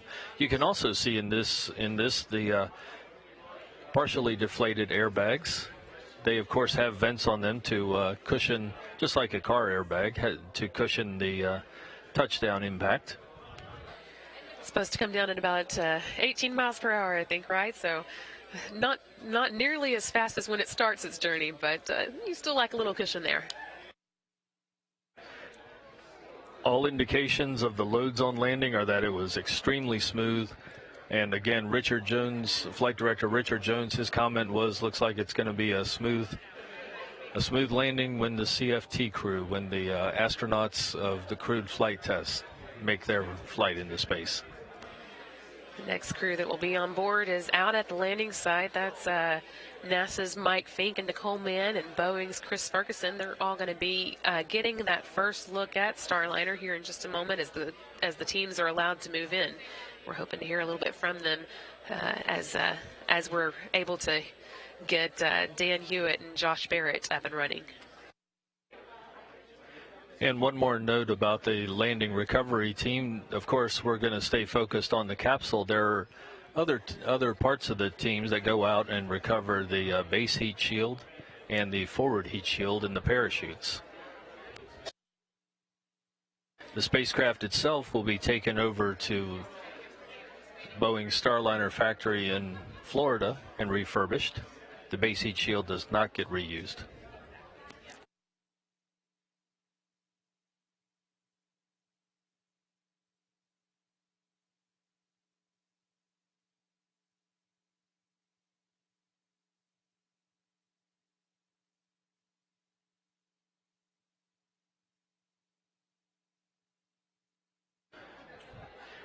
And this spacecraft will be used again. It can be reused up to 10 times.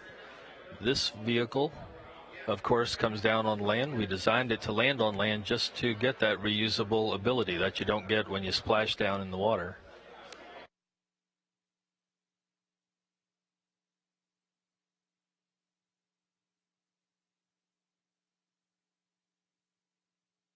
Landing teams continuing to inspect the vehicle.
NASA Administrator Jim Bridenstine just wrapping up some encouraging words to the team here in the room. He had a lot to say, starting with congratulations. He said the last 48 hours weren't easy, but the takeaway was a successful test flight.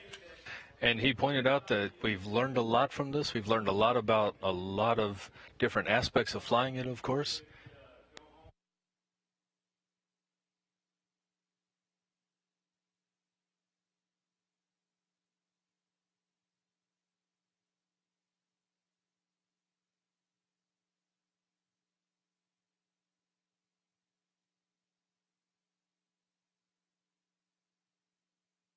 And NASA Administrator Jim Bridenstine told the room watching the landing was a thing of beauty today. He was very encouraged by what he saw, reported that a lot of tasks were accomplished during this flight. We learned a lot. That's why you test. And this was a challenge for the flight team because you had to do some of the flying in a non-optimum situation, but they still managed to do a lot of things right, and we learned a lot about this vehicle. This is the first of the space-proven models of the Starliner spacecraft. We have a crewed flight test version back in Florida that's being prepared for the crewed flight test to carry astronauts, and we have a pad abort test vehicle also. So the fleet now has a vehicle that has orbited the Earth 33 times and landed back in New Mexico. That's a great start. Bridenstine also mentioned that he called Vice President Mike Pence from this room, and Pence mentioned that he knows that we just made history here. So kudos coming in from all over the place at the moment. We are also able to get one of the first still photographs from one of our NASA photographers in the field. We have to show for you here. This came from Aubrey Gimignani, one of our NASA photographers, taken of Starliner making its way down to its landing in New Mexico at 6:58 a.m. Central Time. And you can see there that Starliner is the small conical shape at the end of the three main parachutes. And in fact, this image came through of the base heat shield as it jettisoned. Of course, base heat shield protecting it from the 3,000 degrees of re-entry, and then its work done, it jettisons and the airbags inflate.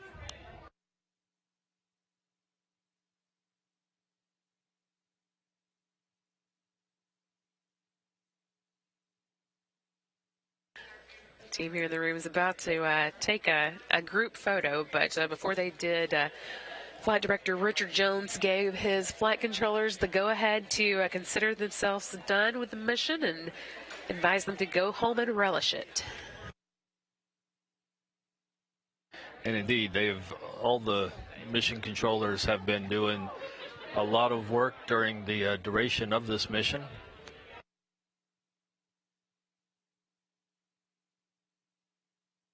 Still waiting for our counterparts there on the ground in White Sands to be able to get into position to give us another update. We're hoping that will come pretty soon. But in the meantime, I'm going to give you another reminder that we've got a post-landing news conference coming up at 9 a.m. Central Time. That's going to feature NASA Administrator Jim Bridenstine, Senior VP of Space and Launch Jim Chilton, and also the Deputy Director of Commercial Crews, Steve Stitch. They'll all be giving us the final word on the mission, at least for now. Media who would like to participate can call the Johnson Space Center newsroom at 281-483-5111. Again, that will be targeted to begin at 9 a.m. Central. And while we have Tori Wills-Pedrati and Jim May over in the studio, Tori and Jim, you're seeing now the visual light imagery coming in from White Sands. We see the landing recovery team, the first elements getting close to the vehicle, but you've seen the details of the hatch, the details of the upper structure. What are you thinking as you see this? You know, the vehicle looks clean, meaning we had a great reentry profile, just like we planned. And, you see the vehicle sitting there on its inner airbags cushioned off the ground. Meaning we've got our analysis on the landing recovery system seems to be great. So the vehicle is in safe hands now on the ground. And I have to say that I'm very impressed with the way that the heat shield performed, but also looking at this and looking at how we landed, I think it's going to be really great for Sunny's first ride here for PCM1. So that reusability of that capsule is critical for us, and that's great to see such a clean landing. Sunny's crewmate Josh Cassida stopped by our console here in Mission Control just a moment ago, just giving a thumbs up. He looks super excited and I think ready to get on board.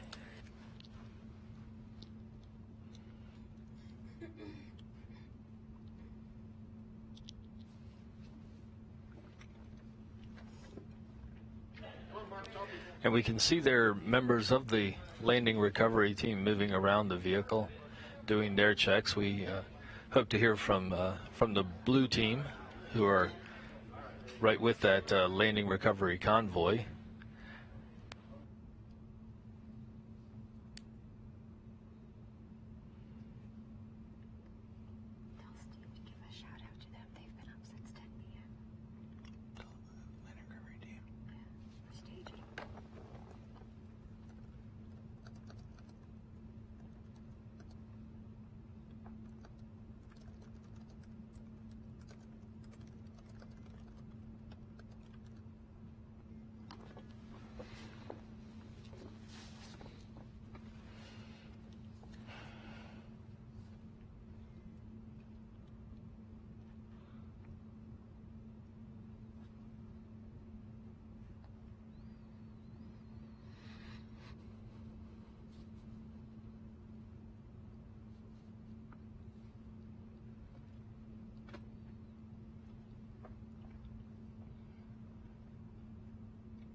And at this point, if you are just joining us, the Starliner Orbital flight test ended with a flawless deorbit, entry, and landing in White Sands, New Mexico.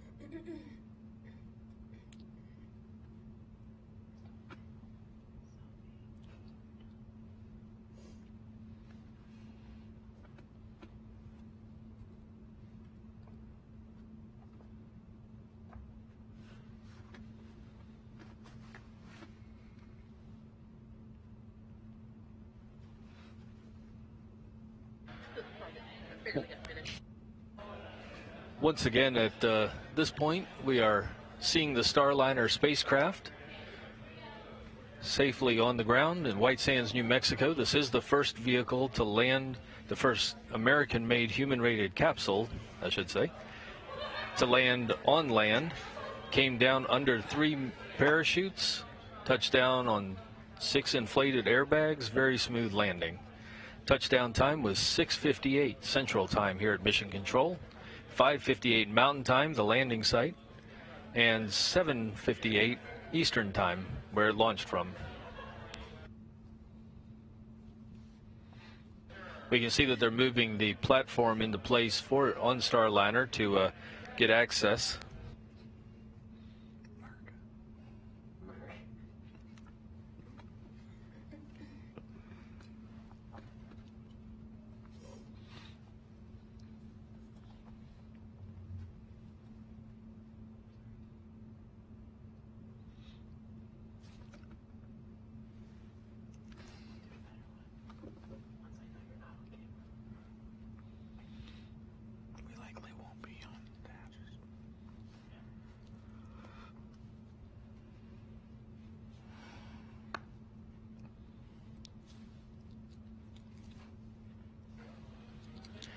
And we have Boeing's Josh Barrett at the landing site in White Sands. He is joining us by phone. We're going to stay on this image of Starliner out on the desert floor.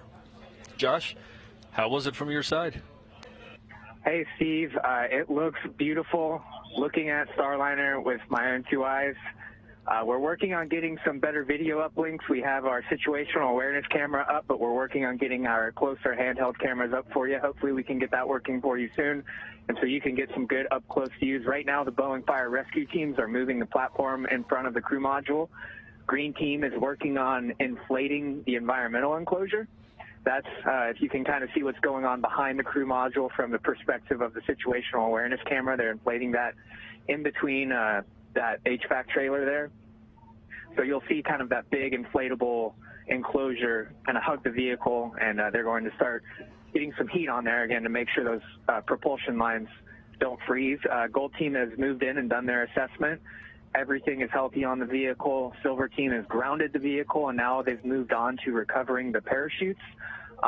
There's a beautiful pink-orange horizon to the east as the sun is coming up. Really a beautiful day here out in the desert, although it is still pretty cold, but the teams are working hard. They're working through the cold. Next up, you should see the medical truck start to move into place beside that mobile access platform. That is just an exercise for today. That medical truck won't be used today. The crew is actually just getting out of the trucks in front of me here. You might see them start appearing in the SA camera in their pink vests. But really, just overall a great morning. This team is executing exactly what they have trained for over and over and over again. Hopefully we can get some better views as our camera guys move in a little closer. We're trying to reestablish a microwave link to our satellite feed. We think maybe on the drive out here, one of our connections might have got jostled out, but we want to get you some better views soon, but we're glad you're getting a look at Starliner on the ground. So I'll let you guys take it from here. Thank you, Josh. This has been an exciting morning, certainly one that we've not seen before, with an American human-rated capsule touching down on land. I can't hear you. We can see the environmental enclosure being put into place. They're going to put that over the Starliner vehicle, as Josh just mentioned, and that's going to clear the way to open the side hatch.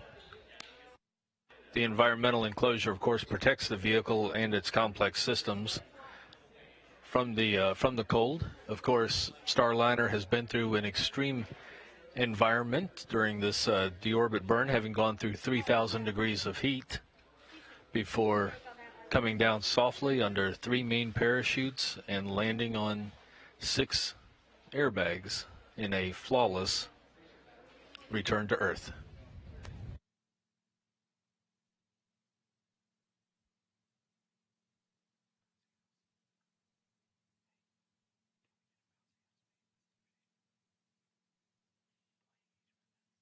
Steve, while we wait for hear back more from the landing team, tell us a little bit about how Starliner gets back to Florida. What is that journey like?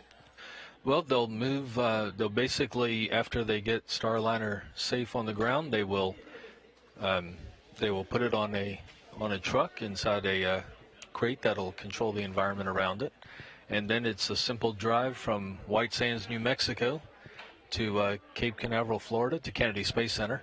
Sure, that sounds simple.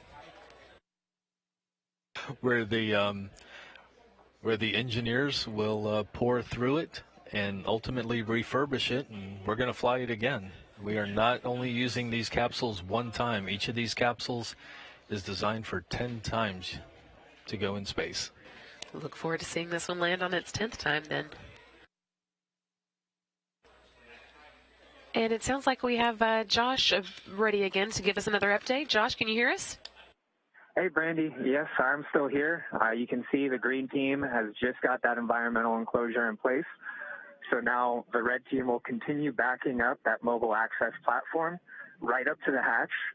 They'll extend a little bit of that, almost touching the hatch, but we don't want to make contact with the vehicle and potentially damage the thermal protection system. Because as you guys just mentioned, this vehicle will be reused. So that thermal protection system needs to be maintain integrity. We will replace the forward heat shield and the base heat shield. Actually, the forward heat shield landed probably about 600 feet away from the capsule. I'm looking at it right now. It landed on its nose. Hasn't found the base heat shield yet, but I'm sure it's around here somewhere. The crew, you can see that's the astronaut crew in their pink vests. Now, you might not have heard me talk about Pink Team. Pink Team is just kind of the observers. They don't have an operational role, but they are in brightly colored pink vests just to make sure, they're visible, and the operational teams kind of avoid them. Or they avoid the operational teams and don't get in the way of the operation. But again, that environmental enclosure, they're just kind of adjusting it a little bit right now to give red team to the hatch. There you see the mobile access platform backing ever so slowly. They're being very careful not to damage that thermal protection system. Josh, have you had a chance to talk with any of the astronauts, get any of their thoughts on watching the landing? I have not. They got out of the car and walked straight up to the vehicle while we're trying to get this video link back up for you guys, but I will be sure to grab them as soon as I can. Understandable if they want to hurry over. Yeah, I know Josh is back in Houston watching, and Sunny's here, and I'm sure she's extremely pleased seeing her ride back on Earth safely, executing a pretty flawless landing. 2 drogues, 3 main parachutes, 6 airbags. That's what we want to see every time. And Josh, how does this look compared to what we saw after the pad abort test?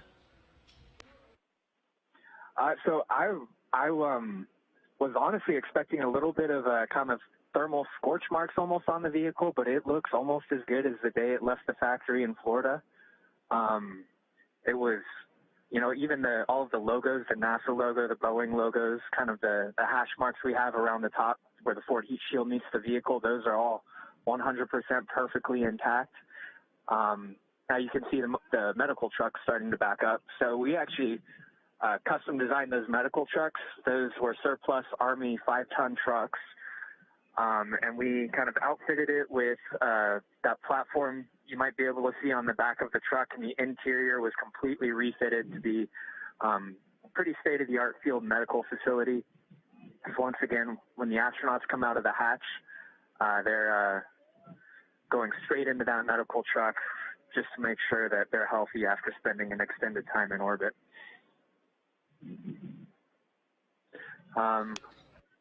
Once again, you see the red team establishing access to the hatch. Once they lower those stairs, Selena Dopart, one of our human factors engineers, will go up and actually open the hatch. I can see her standing to the left of the platform with the hard hat on. And Josh, I know just like, tell us a little bit about some of the practice stuff. This is what I'm getting at is just like the flight control team does simulations, just like the launch team does simulations, the landing team has walked through this a number of times out in White Sands, correct? Yeah, they have done it about 4 or 5 times as a full team, and that's 4 or 5 separate times when the whole, the fire rescue teams come from Charleston, Seattle, a lot of the major, California, a lot of the major Boeing facilities across the country, and then the Starliner program teams come from Houston and Florida mostly. So they have taken, over the past couple of years, 4 or 5 times, they all come together and run through these exercises, and then individually each team kind of practices their routines multiple times throughout the year, make sure everyone stays fresh, knows exactly what they're doing. Pretty delicate operation. And, there's some very time-critical elements to it, especially when we get crew on board. This time, since it's the first time the team is actually doing it for real, we're taking our time. There's not crew inside, but we do have a requirement to get crew out of the vehicle an hour after touchdown. But this time, the vehicle landed and powered itself off. And so that kind of gave the team plenty of time to make sure that they're doing this right. They're doing it deliberately and intentionally. And, really the biggest time-critical thing was getting that environmental enclosure over the vehicle and heating it up a little bit in this kind of frigid desert air. And, Josh, we do have a report that goes along with your no scorch marks observation there. the re-entry cabin heating was notably lower. Was a notably lower change in temperatures, which indicates a better than expected performance of the re-entry system.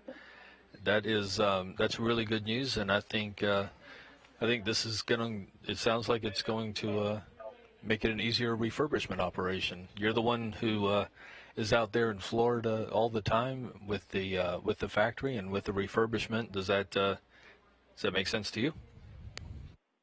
Yeah, I actually, it'll be really great to see this vehicle back in Florida, because right now we have our other two spacecraft. The paddleboard vehicle is in the factory, as well as the crew flight test vehicle. And, you know, back when I first joined the program about 2 years ago, it was really awesome seeing 3 vehicles in flow. So when this comes back to Florida and they start processing it for Sunny and Josh's flight, plus the 2 international astronauts that are assigned to the vehicle, it'll be nice to see. It'll be kind of like getting the family back together.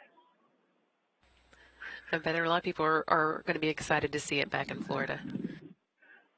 Yeah, that's right. And, you know, in the meantime, while we test and process and refurbish this vehicle for the next flight, the crew flight test vehicle is going through kind of final processing right now.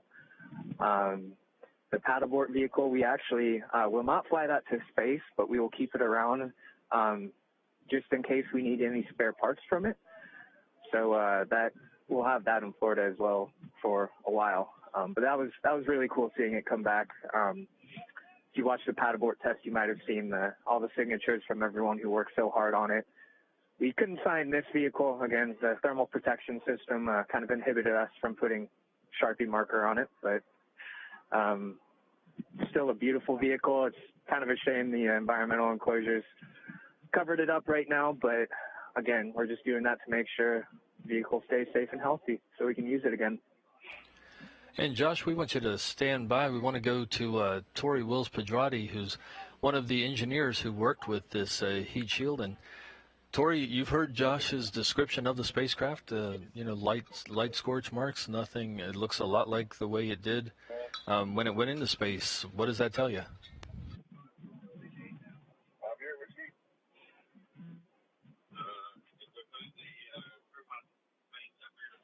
Just get ready to go. Okay.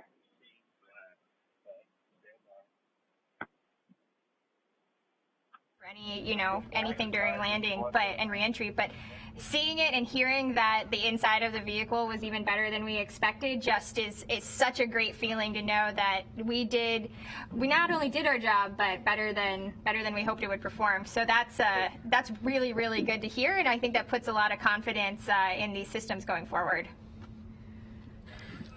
Tori, I think we lost the first part of your question. Can we get you to run back over it? Yeah, of course. So I was just saying that listening to Josh and seeing that the vehicle was as clean as it was, and Jimmy and I were talking about it in the studio just a few minutes ago, that the vehicle looks fantastic on the ground there, right? White, clean, way better than what we were expecting to see. We were expecting to see some char marks, maybe a little. Are you calling through the Wi-Fi? So it's really good looking out there, and it really just puts confidence in the analysis that we've done and the models that we have. Jim, does this look the way that you expected it to? You know, it looked better than I expected it to. So I was really thinking that we were going to see at least a little bit of scorching right around where the shoulder comes up onto the vehicle, but those tiles are in all of the right places and they look just like they did when they left the factory. So that is a phenomenal thing to see. Hey, we got it. Thank you, Tori. And Jim, you're seeing seeing all this. You're seeing what the crew's going to see. How's this going? What are you thinking right now? So for the crew involvement, one, the vehicle looking the way it does means good things for them coming back, but it also means good things for the parts on the inside of the spacecraft they're going to reuse as well. So we are going to reuse things like the tablets that we're using to do the crew procedures, and also using for some of their training while they're up on orbit, things of that nature that are inside of the spacecraft that are going to be coming back as well are going to be reused on later flights. So that's a good thing, seeing the vehicle the way it is. And we are seeing really good imagery now of the team coming out. Josh, do we still have you out there in White Sands? again, Starliner engineer Selena Dopart working on opening the hatch. So right now she's got a couple of different tools. So the hatch seals itself, it's actually a little difficult to open. It's kind of like two suction cups stuck together. And so she's working on what's called burping the seal. So she's kind of opening up a valve to allow a little bit of air into the seal, and hopefully that'll just give her enough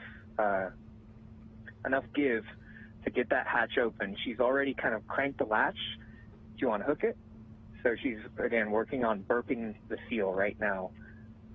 If that doesn't quite work, there's another release valve that she'll kind of use to pop the seal.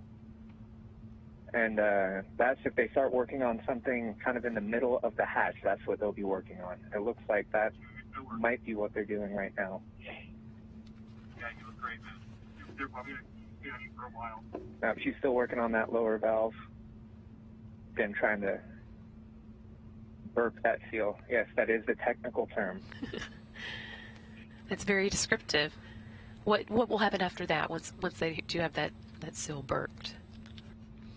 So again, if they can, if that gets enough air into that seal, they'll be able to, release the hatch seal, and then they can open up the hatch. So that's what they're working on right now.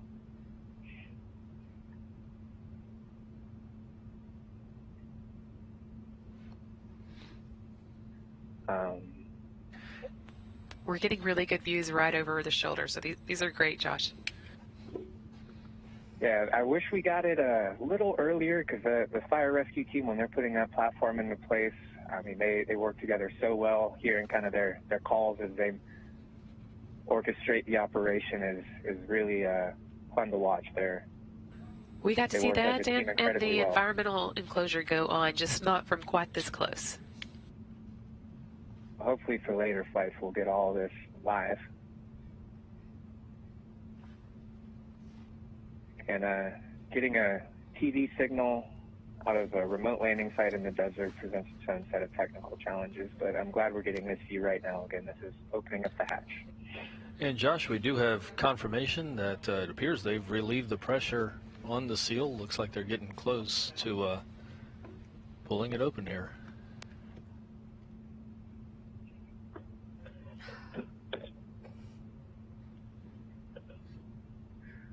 All right, well, while they work on that, Steve and Brandy, I'm going to step away.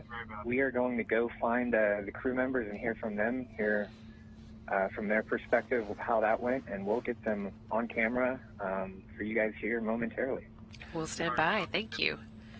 And since we are just hitting the top of the hour, I wanted to remind everybody that in about an hour at 9 a.m. Central is our target time. We are planning to have our post-landing news conference. That's going to feature NASA Administrator Jim Bridenstine, Boeing's Senior Vice President of Space and Launch, Jim Chilton, and NASA's Deputy Director of the Commercial Crew Program, Steve Stitch. They'll be joining us at 9 a.m. Central Time for a post-landing news conference. Media who want to participate in that can call the Johnson Space Center newsroom at 281-483-5111.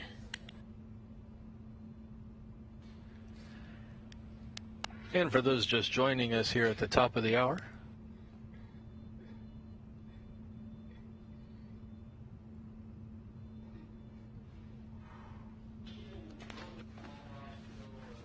and we do have views now. The hatch is open. Starliner's OFT hatch is open. Rosie and Snoopy inside, Rosie the Rocketeer, and the low-gravity indicator Snoopy, both made the trip along with a lot of commemorative cargo, flags, coins, and even tree seeds that'll be planted in commemoration of this mission. Of course, a lot of things were learned on this flight. It is the first flight test of Boeing Starliner spacecraft. Ground crews getting their first look inside the cabin.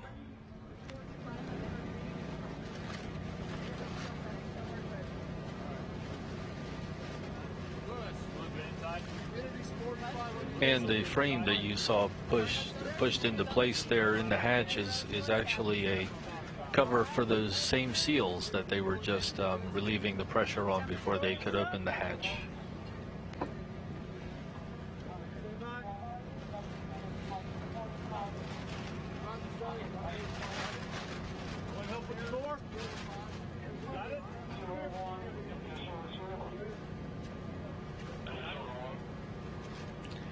And we can see the ground team going through their carefully planned steps as they prepare the spacecraft, putting a cover over that hatch that they just opened a few minutes ago.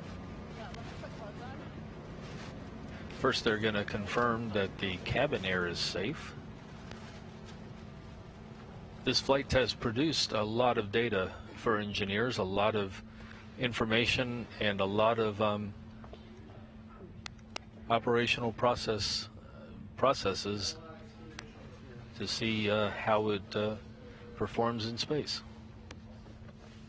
And of course, two of the big parts of that are the launch and then the return to Earth. These are very dynamic events, shouldn't be overlooked. And we see right now that Starliner is doing very well this morning.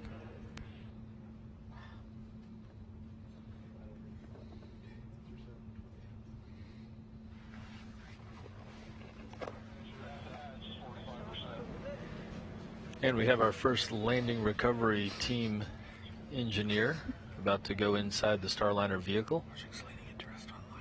Selena Dopart. For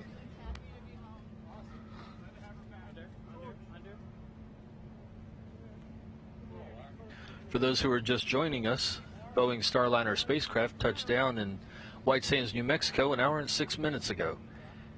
Came down under 3 main parachutes, touched down on 6 airbags. Now we see Selena Dopart of the landing recovery team moving into the Starliner vehicle. This mission was without a crew as the first flight test of the vehicle in space.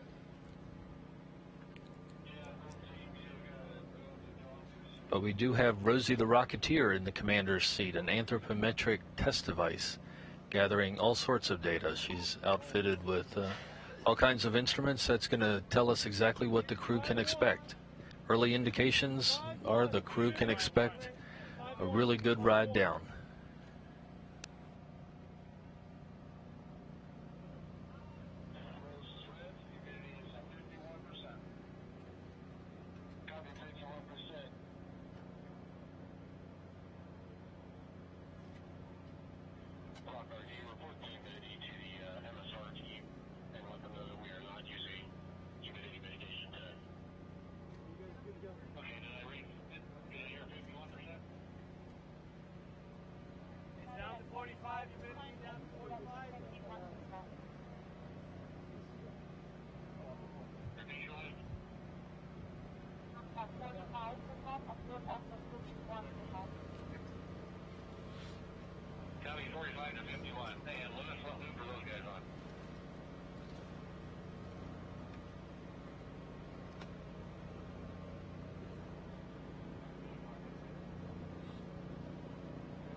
Baby, set it up. Where's it at? It's in my car. The techs know where it is. RTO. And we do have reports from the landing recovery team that Rosie the Rocketeer is still strapped in the commander's seat.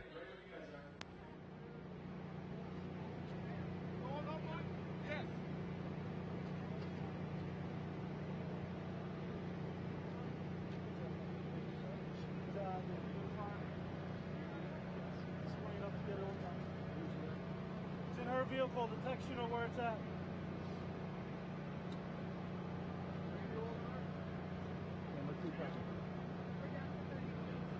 31. While we're standing by on this, we do have another photo that came in after after Starliner's touchdown from our NASA photographers there on the scene.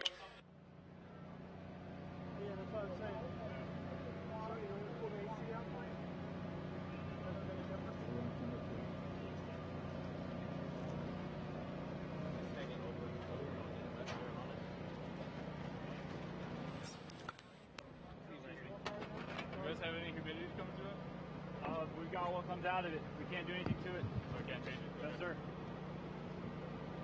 When we're done with it, just blow it too dry. Yeah. Sorry, slight delay there, but there's that photo I was promising. This again taken by the NASA photographers on the scene, and there's the one that we got from Starliner just after it landed at 5:58 a.m. Mountain Time, 6:58 a.m. Central Time. You can see that is right at landing because of the position of the parachutes. Those photographs coming in from Aubrey Gimignani, a NASA photographer there on the scene. It really was a great view this morning as Starliner touched down about an hour and 10 minutes ago. Now we're back to live imagery of the landing recovery team as they look in on the hatch. They are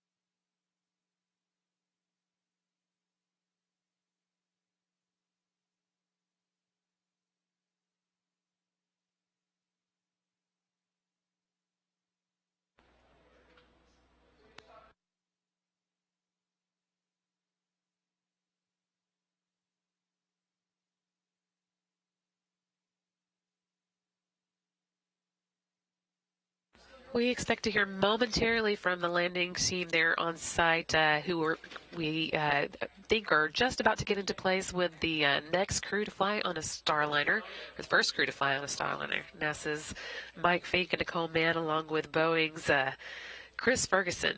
We expect to hear from them just momentarily. I think they're still getting into place, but we're going to hold on and hope to get some words from them soon.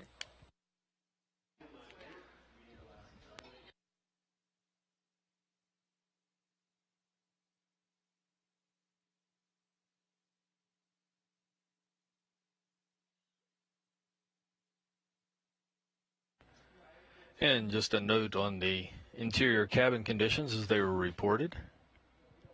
The inside humidity was 51%, temperature internally around 54 degrees. So this spacecraft handled very, very well. In fact, better performance than was anticipated.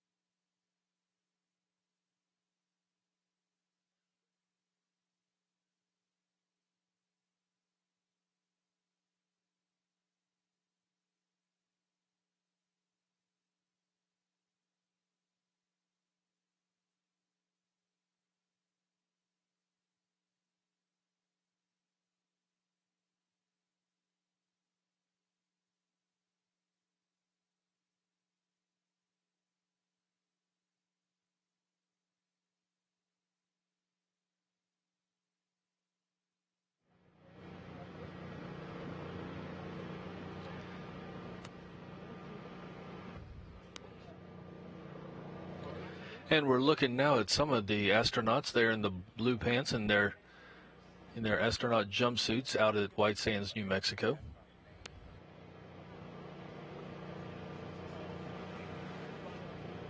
They flew out to New Mexico to follow Starliner's return to Earth. We see two more coming down, joining the group there within a few feet of the Starliner spacecraft.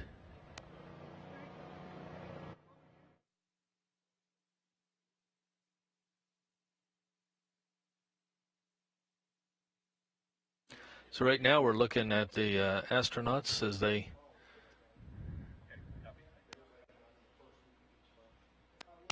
as they shuffle around with the landing recovery team. There's a lot of activity out by that capsule.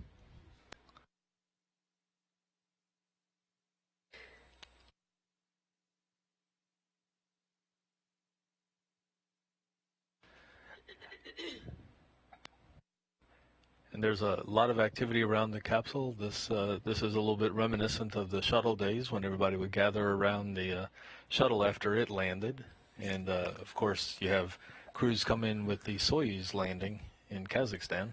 Yeah, this is a little less remote than the shuttle, but a little more remote, or not quite as remote as the Kazakhstan landing. Still, it does start to look familiar, and it looks like we may be getting close to having the crew ready to talk with us.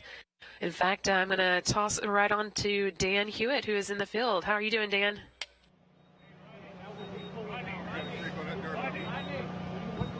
Hey, Dan, I don't think has his program line working, so I'm going to take it from here. But, we're here with NASA's Nicole Mann, Boeing's Chris Ferguson, and NASA's Mike Fink. Guys, Nicole, I'll start with you. I'm guessing this is your first spacecraft landing. This is my first spacecraft landing. It was incredible to see.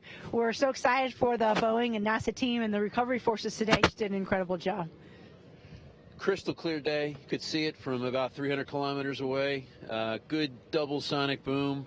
Watched all of the pyrotechnic ordnance that deployed the parachutes, take care of itself on the way down, and we saw it all the way to touchdown, even on just a crystal clear but cold morning.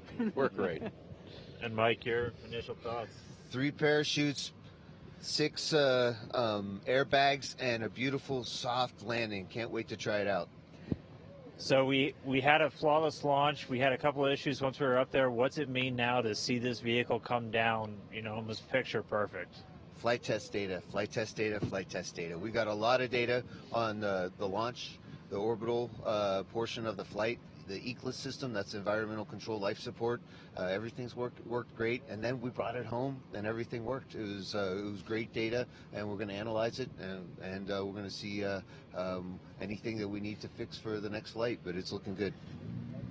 Now, Chris, I remember when I was with you down in the simulator in Houston, you talked about how much different this is going to be coming back than the shuttle because you're almost coming in backwards. Can you talk a little bit about that? Yeah, what really impressed me was, the shuttle sort of glided into the atmosphere, and at the sort of at the end game, it was pretty steep.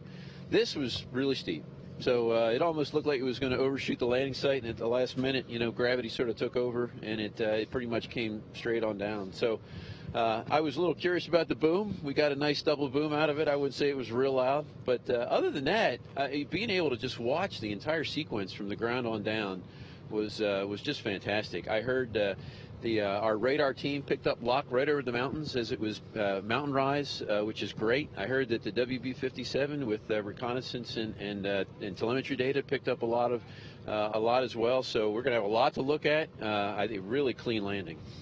Now, the reason we took a little bit to get you guys over here, we had to go get you away from that base heat shield. You were examining that, Nicole, seeing the crew module and the heat shields around here, what did it look like seeing the hardware on the ground to you? It was amazing to me. I couldn't imagine that it had just come through the atmosphere at incredible temperatures. It looked like it was in great shape. You could see when it impacted the ground that it had a little damage. But other than that, it really looked uniform, and it was really in great shape. I think we're going to get a lot of great data from recovering those. Well, I know it's pretty cold out here. We might let you guys bundle back up and toss it back to you guys, Brandy and Steve, out in Houston. And I want to bundle back up, too. It's freezing.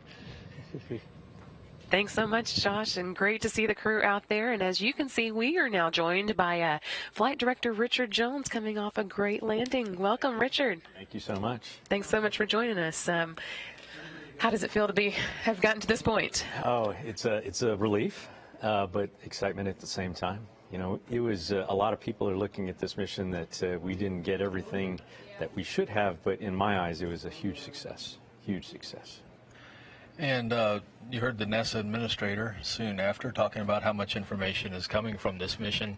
Talk a little bit about some of the things you and your team worked through issues at the beginning, but then you got a lot of stuff done. And of course, today's landing was was just beautiful. Yeah, we proved clearly the ascent and entry systems worked great, but we also had the opportunity to fly underneath the space station. We made voice communications with them, not necessarily through a voice communication, but we had a positive link where we tested commands. So we got some objectives done. Talk a little bit about your team. You don't do all this by yourself. No, none of us do all this by ourselves. No, I am definitely a part of one of the most exceptional teams that I've been a part of. You know, we accomplished so much with this flight. The team members, every single one contributed in their own way and contributed to the successful outcome of this mission. So I'm very proud to be a part of that. I feel like a lot of the successes are probably due to a whole lot of training on the front end on your side. Yeah, no, we've been training for over a year now. We've had a lot of simulations going through all of these things.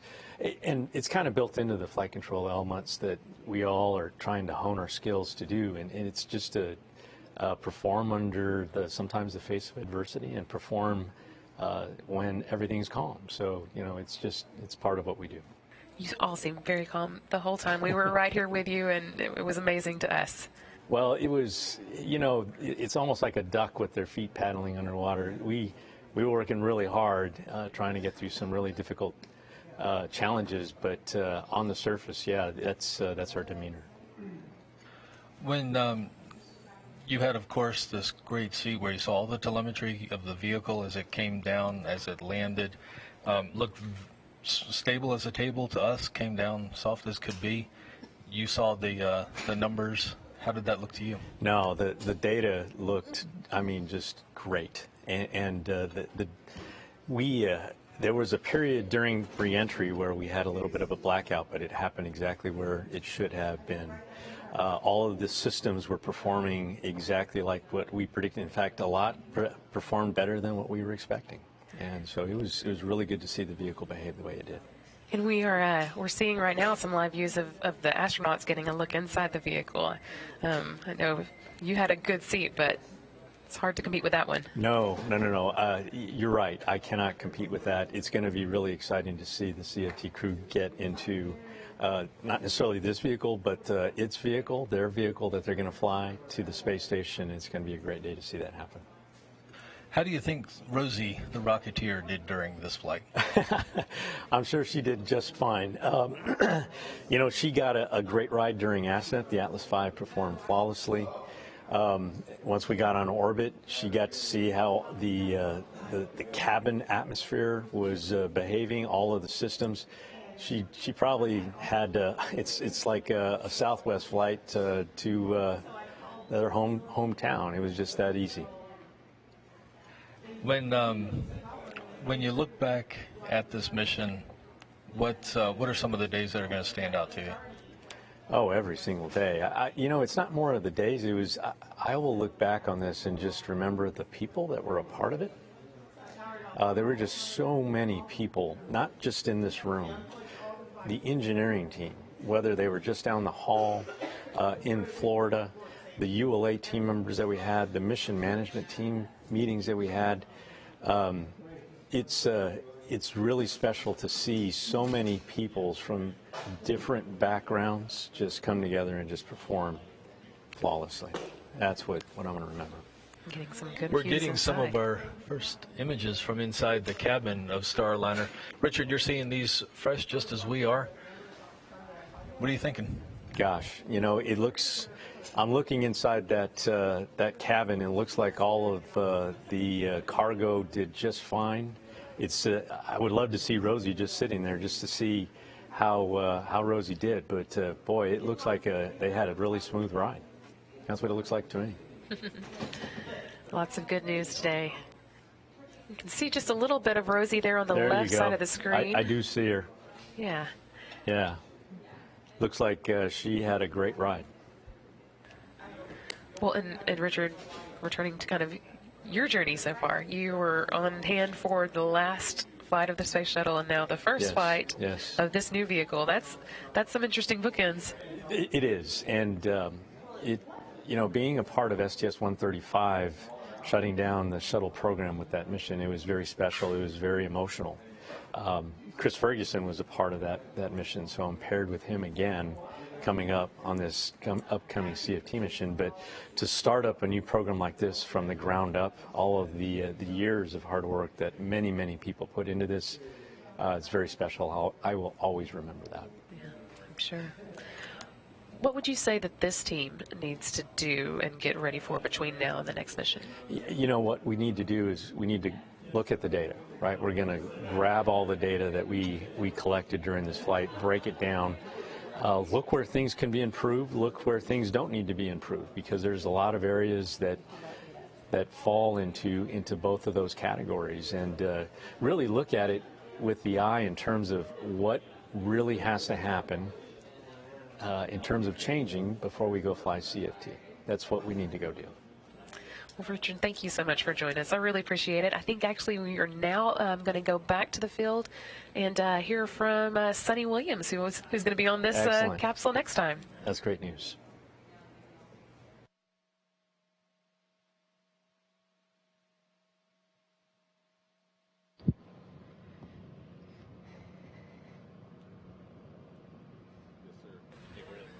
And I think they may not quite have heard us, so I'm going to try again. Sonny and Rebecca, can you hear us? Hey, we can hear you now. Yeah, I am here with Sonny Williams. She is going to be the first post-certification mission commander of this ship that's behind us here. Sonny, I've been in a lot of flight test readiness reviews with you. I've seen you interacting with our employees. I saw you at the landing and recovery pre-brief meeting.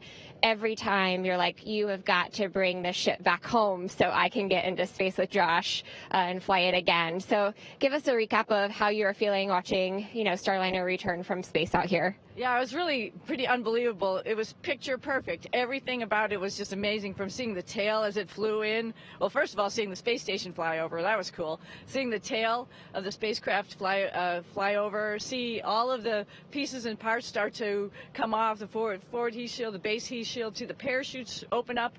I mean, it was just picture perfect. We had a beautiful, amazing team all out here ready to support. Everybody was pumped. Everybody was cheering. It was spectacular. I mean, she's back. She's home. Yeah. So, Sonny, dating back to Mercury, Gemini, and Apollo, all of the commanders of their space capsules have had the ability to name their spaceships. And so, on behalf of the Boeing company, we would really love for you to name that spaceship behind us. Any thoughts on a name? Yeah, I have an idea.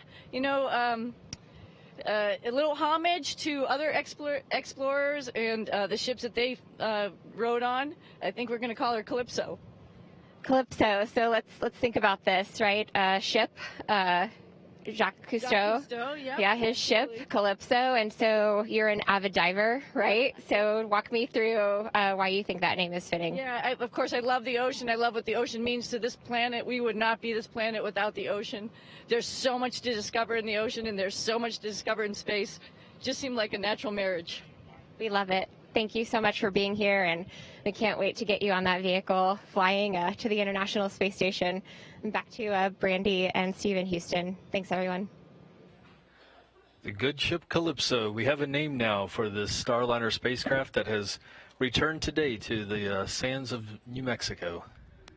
Calypso, named by astronaut Sonny Williams, who, along with her crewmate Josh Cassada and a few more yet to be named, will be flying on this very vehicle the next time it goes to space.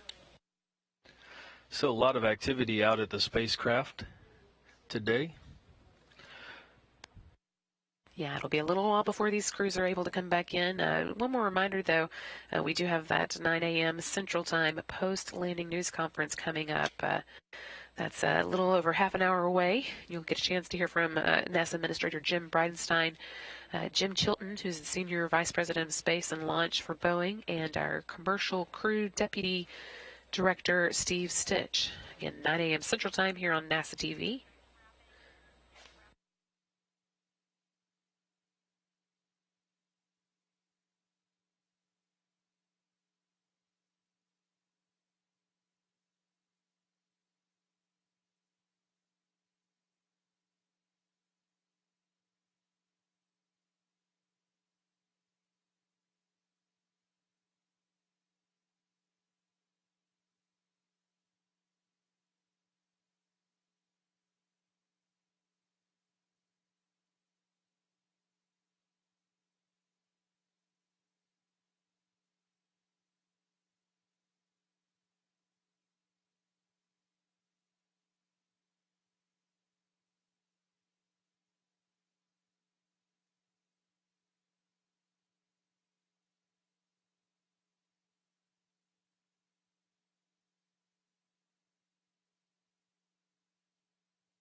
And we are seeing astronaut Sunny Williams look into the cabin of Starliner.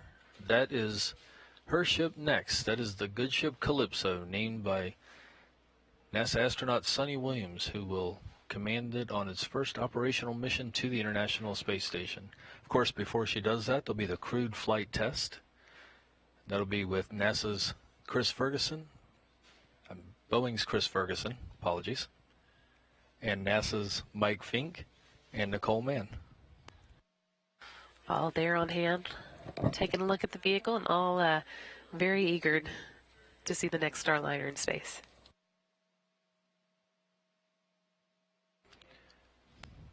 And of course, the first thing anybody asks about is how's Rosie? We are pleased to report that Rosie is strapped in, just like she was when she launched, in very good shape.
And as we look at these live images from White Sands, New Mexico, where Starliner has touched down about an hour and 34 minutes ago. This mission started back in Florida on Friday, lifting off at 5:36 a.m. Central Time.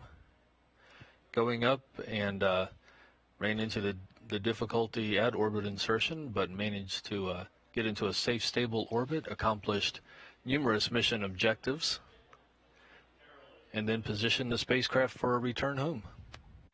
That's right, and it returned home right on time at 6:58 a.m. Central Time today. That was 5:58 a.m. Mountain Time there in the New Mexico desert. Some video there from the landing as the spacecraft was floating under its three main parachutes. That was 2 days, 1 hour, and 21 minutes into Starliner's first mission. And it floated down to a perfect landing, as you've been seeing, leaving the spacecraft in great shape. We're just about done with our coverage today, but we did want to give you one more reminder about the upcoming news conference. That should be coming up at the top of the hour, 9 a.m. Central Time, with NASA Administrator Jim Bridenstine. Senior VP of Space and Launch for Boeing, Jim Chilton, and NASA's Commercial Crew Deputy Director, Steve Stitch. Again, that will be taking place at 9 a.m. Central Time here from the Johnson Space Center in Houston. Media who would like to participate can call Johnson Space Center's newsroom at 281-483-5111. So at the conclusion of this first flight test of Starliner, thank you for joining us this morning. I'm Steve Seisloff from Boeing Communications. I'm Brady Dean from NASA Public Affairs. We'll see you next time.